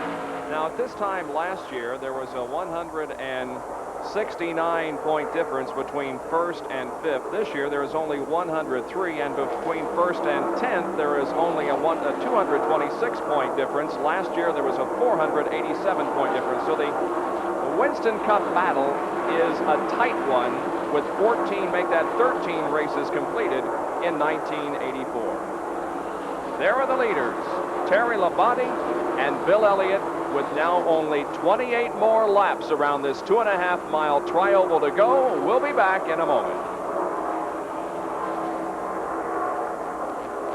Back at Pocono International Raceway, the average speed at this point is 130.769 miles an hour. And the two up front are Terry Labonte and Bill Elliott. Then a little bit of racetrack before we get back to third and fourth position. And they are Tim Richmond in number 27, and make that Cale Yarborough in number 28, and then Harry Gant. Tim Richmond was running in third spot, but he was in for a stop just a lap ago. And now Darrell Waltrip has moved up to fifth position with the pit stop of Richmond. By the way, Richmond's stop was inevitable. Based on the mileage he was getting, he was going to have to stop again, so he has simply gotten it out of the way. Now you look to Darrell Waltrip. Darrell Waltrip stopped at lap 152. His best performance in terms of distance traveled before pitting has been 42 laps. So you add 152 and 142, and you come up with only 194. So nope, doesn't look like Waltrip can do it. Labonte is in the same boat. We're looking at Terry right now. Again, you keep coming back to the numbers 22 and 33 as the two people have shown the ability to go the distance. So we're in for some drama here. Somebody may run out of gas. More people are going to have to stop for sure. We don't know whether or not both Bobby Allison and Harry Gant can go the distance. This race is a long ways from over, and don't leave the set, because it's going to happen all in the last 10 laps. That's when it's all going to come up. That's when the numbers will appear. Well, it's going to be difficult to duplicate the finish that we had last weekend at Milwaukee, Wisconsin with the Indy cars when Rick Mears' engine went away on the very last lap, and Rick lost the race in turn number 4 to Tom Sneva. But this one could very well be as exciting, and it probably isn't going to be an engine going away. It's going to be somebody running out of fuel in the final lap. But right now, Terry Labonte, the 27-year-old, who now makes his home in Trinity, North Carolina, is in the lead with Bill Elliott, the Georgia driver, pursuing him down the North straightaway. Tim Richmond in number 27, as we indicated, was running in third and fourth position just a few laps ago, but had to come in for a pit stop. There he is in the old Milwaukee Pontiac. Let's go down to Dick Berggren.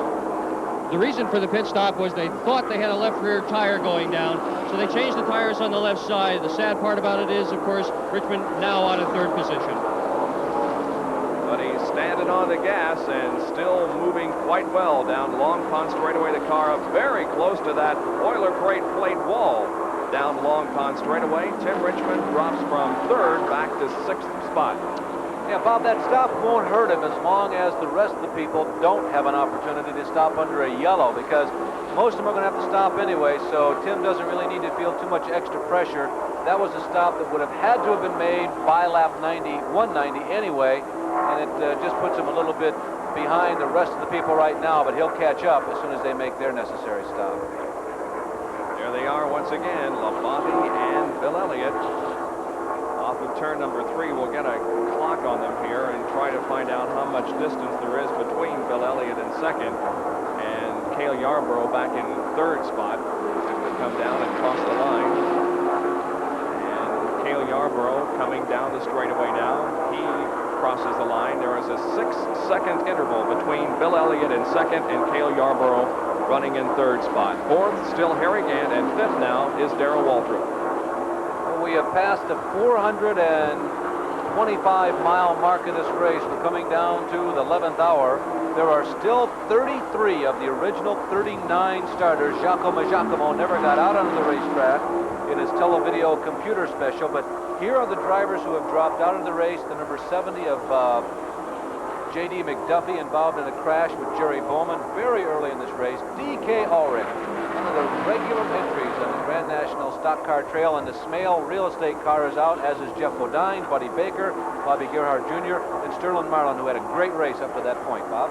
So just a little bit more than 20 laps to go, and the checkered flag will fall. It's still anybody's race. Come back with us when we return to Pocono, Pennsylvania. Bob Jenkins, Larry Newber, and Dick Berggren, live and in stereo from Pocono International Raceway, the 14th stop on the Grand National Tour for 1984. And with less than 20 laps to go, it is a battle between Terry Labonte and Bill Elliott. Now Elliott in the red number 9. Coors Melling Ford. Looked like for a moment he was going to try Terry Labonte on the inside, but not this time. Labonte still running in the lead. Dale Yarborough was third, then Harry Gant, Darrell Waltrip, and Tim Richmond. A lap down in 6th spot, make that 7th position, is Dale Earnhardt. 8th is Bobby Allison. 9th is Benny Parsons. 10th is Lake Speed. 11th is Kyle Petty. And then Richard Petty in number 43. You know, Bob, I doubt that most of the people in attendance here, and it's numbered to be around 95,000, have the same information that's available to us, that we believe Allison is going to go the distance in this race while these guys have to pit. They're going to go crazy when they start seeing these top 5, 6 cars on the lead lap pit, and it's all going to come down, as we mentioned to you, probably within the last 10 laps of the race. What's going to be interesting, Bob, is to see if one of these guys risk it. Somebody may risk victory. If they think they've got an outside chance, they may try to stay out there and throw away 2nd or 3rd place to go for the win. That would be interesting, and it might happen. Darrell Waltrip in number 11 is now in 5th spot, and Darrell is quite a distance behind the leaders, but anything can happen here in the closing stages. Darrell Waltrip started 4th in this contest and is now in 5th spot.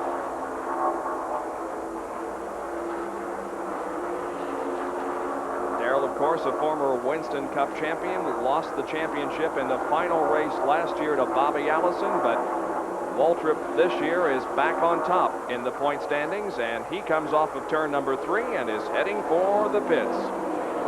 Dick Berggren is in the Darrell Waltrip pit, and here he is to call the stop.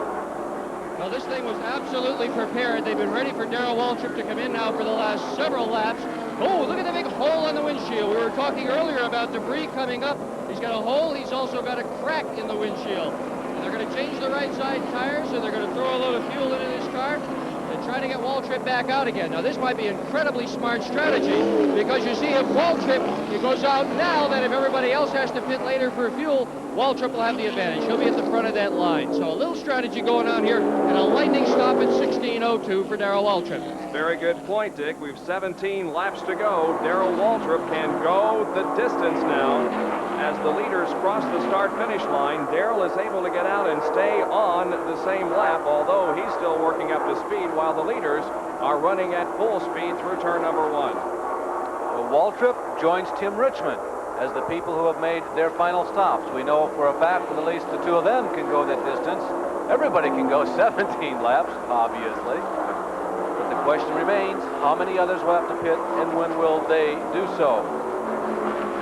Well, might they do so in the next 2 or 3 laps, do you think? Well, we don't know. We will answer that question in a few laps. Let's go back down to Dick Berggren.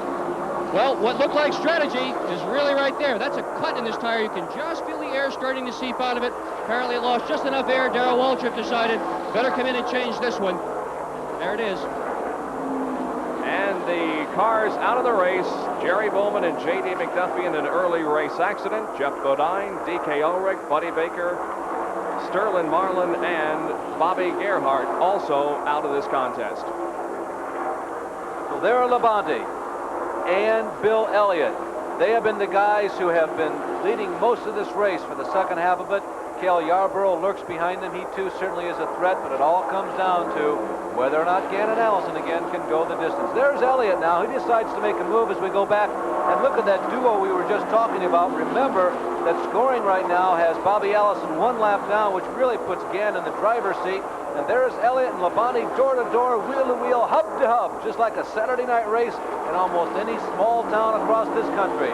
It could be Iowa, it could be Ohio, it could be Pennsylvania, or somewhere in Southern California.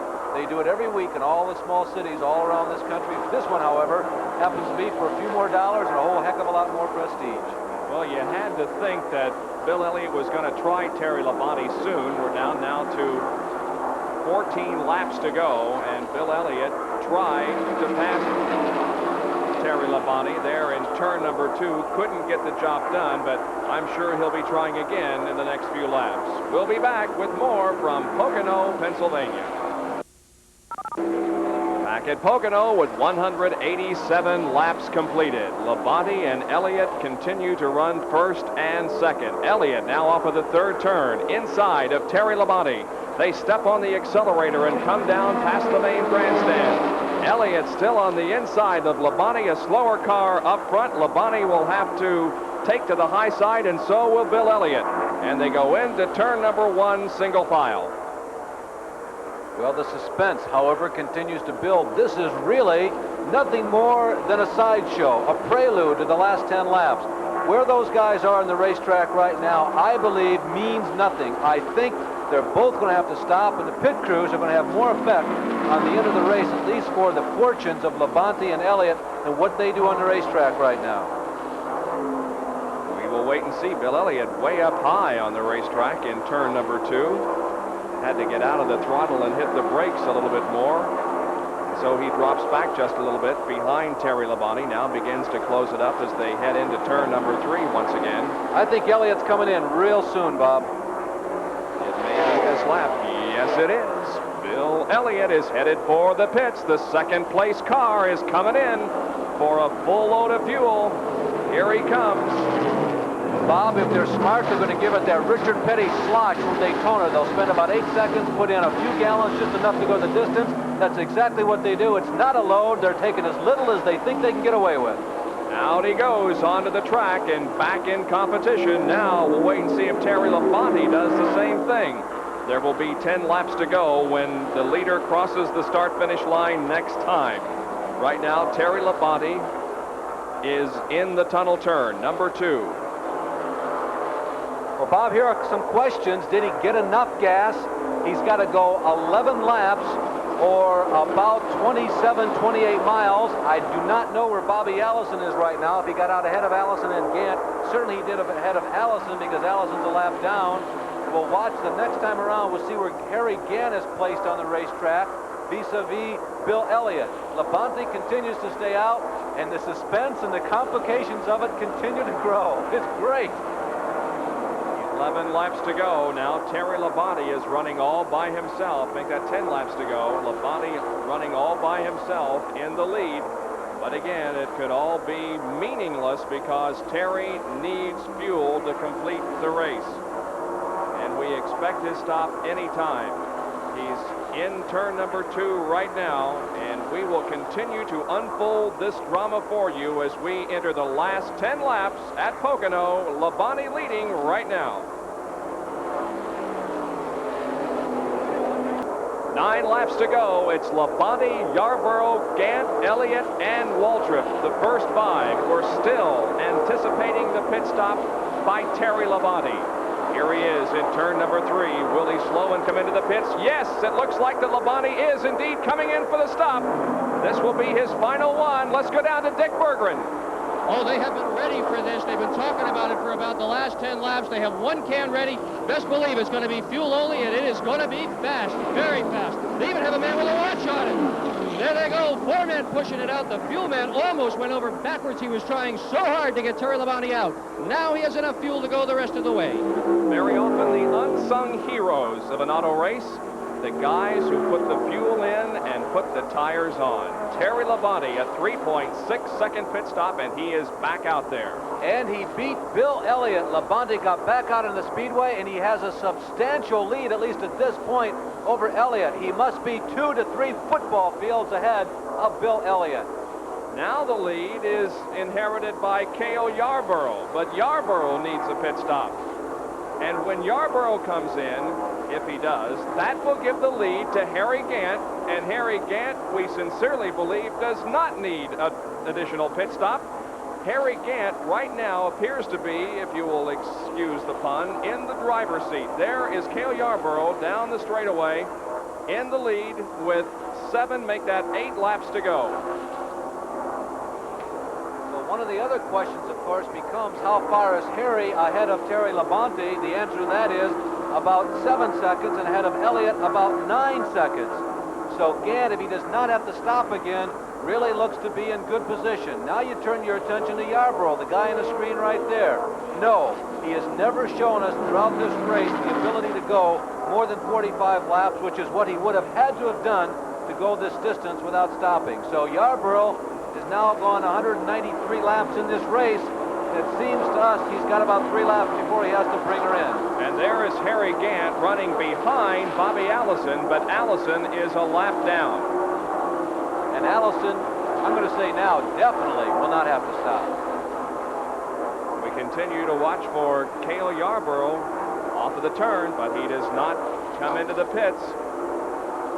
Boy, wouldn't that be the big surprise as we look at the brain trust behind Harry Gant. Those guys are just sitting there. They're not preparing for a pit stop at all. Very good point, Bob. If they were worried at all, you'd think there'd be some scurrying around or running back and forth, checking charts, what have you. Now you begin to wonder about Yarborough. You know, he's won a lot of races in a lot of ways. Is it possible they're ready to pull a rabbit out of that orange and white number 28 hat? Can Yarborough go the distance? He's only got 6 laps to go. Well, check your statistics there, Larry, and find out how long ago Cale Yarborough pitted. Information is that he pitted only a lap before Gant, so he could conceivably have the fuel to go the distance. Well, he stopped 1 lap before Harry, but he has never gone the length that Harry has gone before. There is Cale Yarborough, the leader. He just went out of your screen on the left-hand side, and we're looking for the second-place car. There he is, the green and white, number 33 of Harry Gant. Bouchard goes by. He's a couple laps down. Allison goes by. He's 1 lap down to both Yarborough and Gant. Well, the drama continues to unfold here, and the questions still remain, really. We've answered a lot of them, but still a lot remain. Can Cale Yarborough go the distance? We believe that Harry Gant can. Yarborough is in the lead, and we'll have less now than 5 laps to go. Yarborough entering the tunnel turn number 2. You know, Bob, with the goals of this racing team and what their intent is, and that is not to become season champion, I get a feeling that they don't have any choice but to let it all hang out and go for one thing, and that's the victory. And in this situation, with just a 9-second lead over Gant, he cannot afford to stop and assume that he'll get back out on the racetrack ahead of Gant. We may see Yarborough think that even if they're going to run out of fuel, they're going to take it to the end, regardless of what happens. 4 laps to go. Yarborough showing no intentions of coming in for a pit stop. He continues to be the leader here at Pocono in a race that has been a safe race, and it has seen a tremendous amount of competition. There is activity in the Yarborough pit. There are at least 2 crew members over the wall. They may be planning on bringing him in. I'd have to eat a little bit of crow. I figured they'd stay out there no matter what, but there is some activity in the Yarborough pit. 2 weekends in a row, we see the race go down to the final few laps. Yarborough now on the North Straightaway. There is Waddell Wilson and the Cale Yarborough crew members. As you indicated, Larry, a couple of them standing over the wall.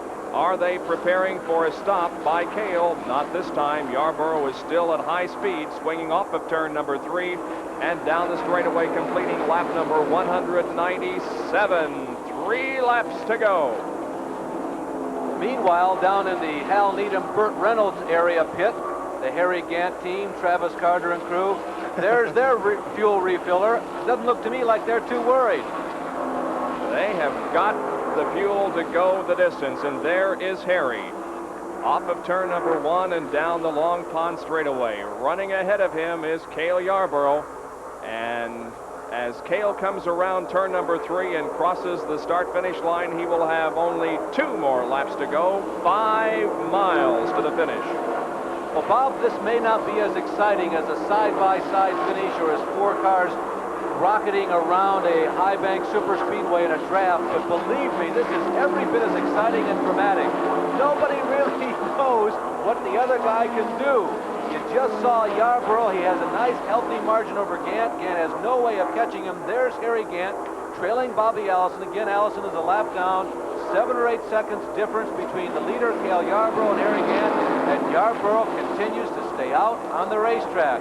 I'll tell you, I really think they're going to have a hard time coaxing Cale in. Well, I'm sure they will now with less than 2 laps to go. Harry Gant is not worried at all about the traffic in front of him because he can't catch Cale Yarborough unless Yarborough runs out of fuel. Cale now is at the end of Long Pond straightaway and setting the car up for turn number 2, the tunnel turn. He's looking for a white flag this time around. Yarborough hangs out there. He can get out of the throttle a little bit, Bob. He's got an idea as to how far behind Harry Gant is. So he perhaps can get out of the throttle for maybe a third of a lap. Let Gant race up behind him, get within 100 yards, and then get back on the throttle. Go like Jack the Bear for the final lap. No way Cale's going to come in now. He's looking for a white flag this time around. 95,000 spectators are on their feet. Those in the infield are pressed against the fence, watching the final lap. Cale Yarborough takes the white flag and now has less than 2.5 miles to go, and he'll win the Scoy Diamond Mines 500. He's into turn number 1. Will the fuel hold for Cale Yarborough? Into turn number 1 now. Exiting it. Standing on the throttle, but perhaps not standing on it all the way, conserving those precious drops of fuel as he goes down the 3,055-foot straightaway they call Long Pond straightaway. Meanwhile, in the pits, the crew members can only talk among themselves and wonder whether he does indeed have the gas to go the distance. Now, he is out of turn number 2 and down the north straightaway for the final time. You can see Waddell in the last shot just throw his hands up at hip level and say, I don't know, let's go for it. It's going to be a third turn win if Harry Gant does it. I don't think so. I think that Cale is going to hang on. Here he comes off the third turn and down the straightaway. He crosses the start-finish line under full power, and Cale Yarborough has won the Scoy Diamond Mines 500, and the spectators and his pit crew celebrate. Harry Gant will finish second, Terry Labonte third, Bill Elliott fourth, and Tim Richmond unofficially in fifth spot. There he is, Cale Yarborough from Timminsville, South Carolina, a winner again on the Grand National Tour for 1984, his second win of the year.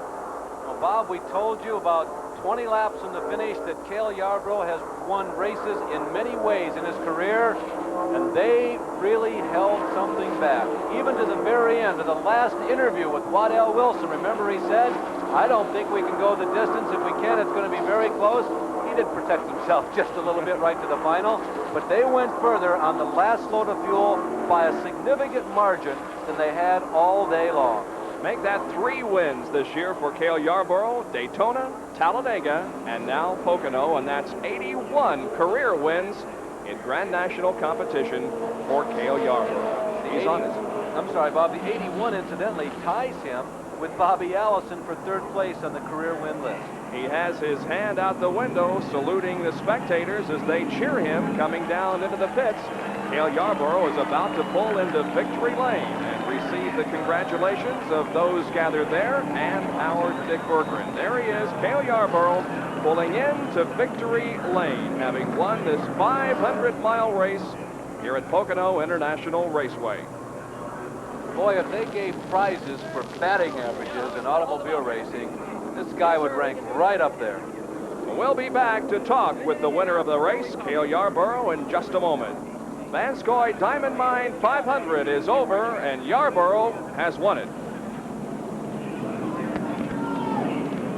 Were you watching Harry in your mirror? Yeah, I was watching Harry, and I was only running just hard enough, you know, to keep enough distance between me that I thought he couldn't catch me in case I got in a little trouble, so I took it mighty easy. Now, there's an awful lot of really close racing today. It looked like a lot of fun out there, was it? Well, it was a lot of fun. Of course, it wouldn't have been too much fun if I'd run second. It's a whole lot of fun now. But you're a pretty happy man here in Victory Lane at Pocono this afternoon. Cale Yarborough averaged 138.153 miles an hour in winning the 500 today. We'll be right back. The unofficial results show Cale Yarborough the winner, Harry Gant second, Terry Labonte third, Bill Elliott fourth, and Tim Richmond finishes fifth. Only 12 caution flags, believe it or not. That is not a record. Back in 1978, 12 caution flag laps, that is to say. There were only 3 laps under caution. The converse of that, last year we had a race here, 52 laps under caution. And there were 34 lead changes among 12 drivers in this race, with Cale Yarborough holding on as far as fuel is concerned and winning the Van Scoy Diamond Mine 500 from Pocono. And we'll be back here in Pocono in the later part of July for the second Grand National race of the year. So the Van Scoy Diamond Mine 500 has been brought to you by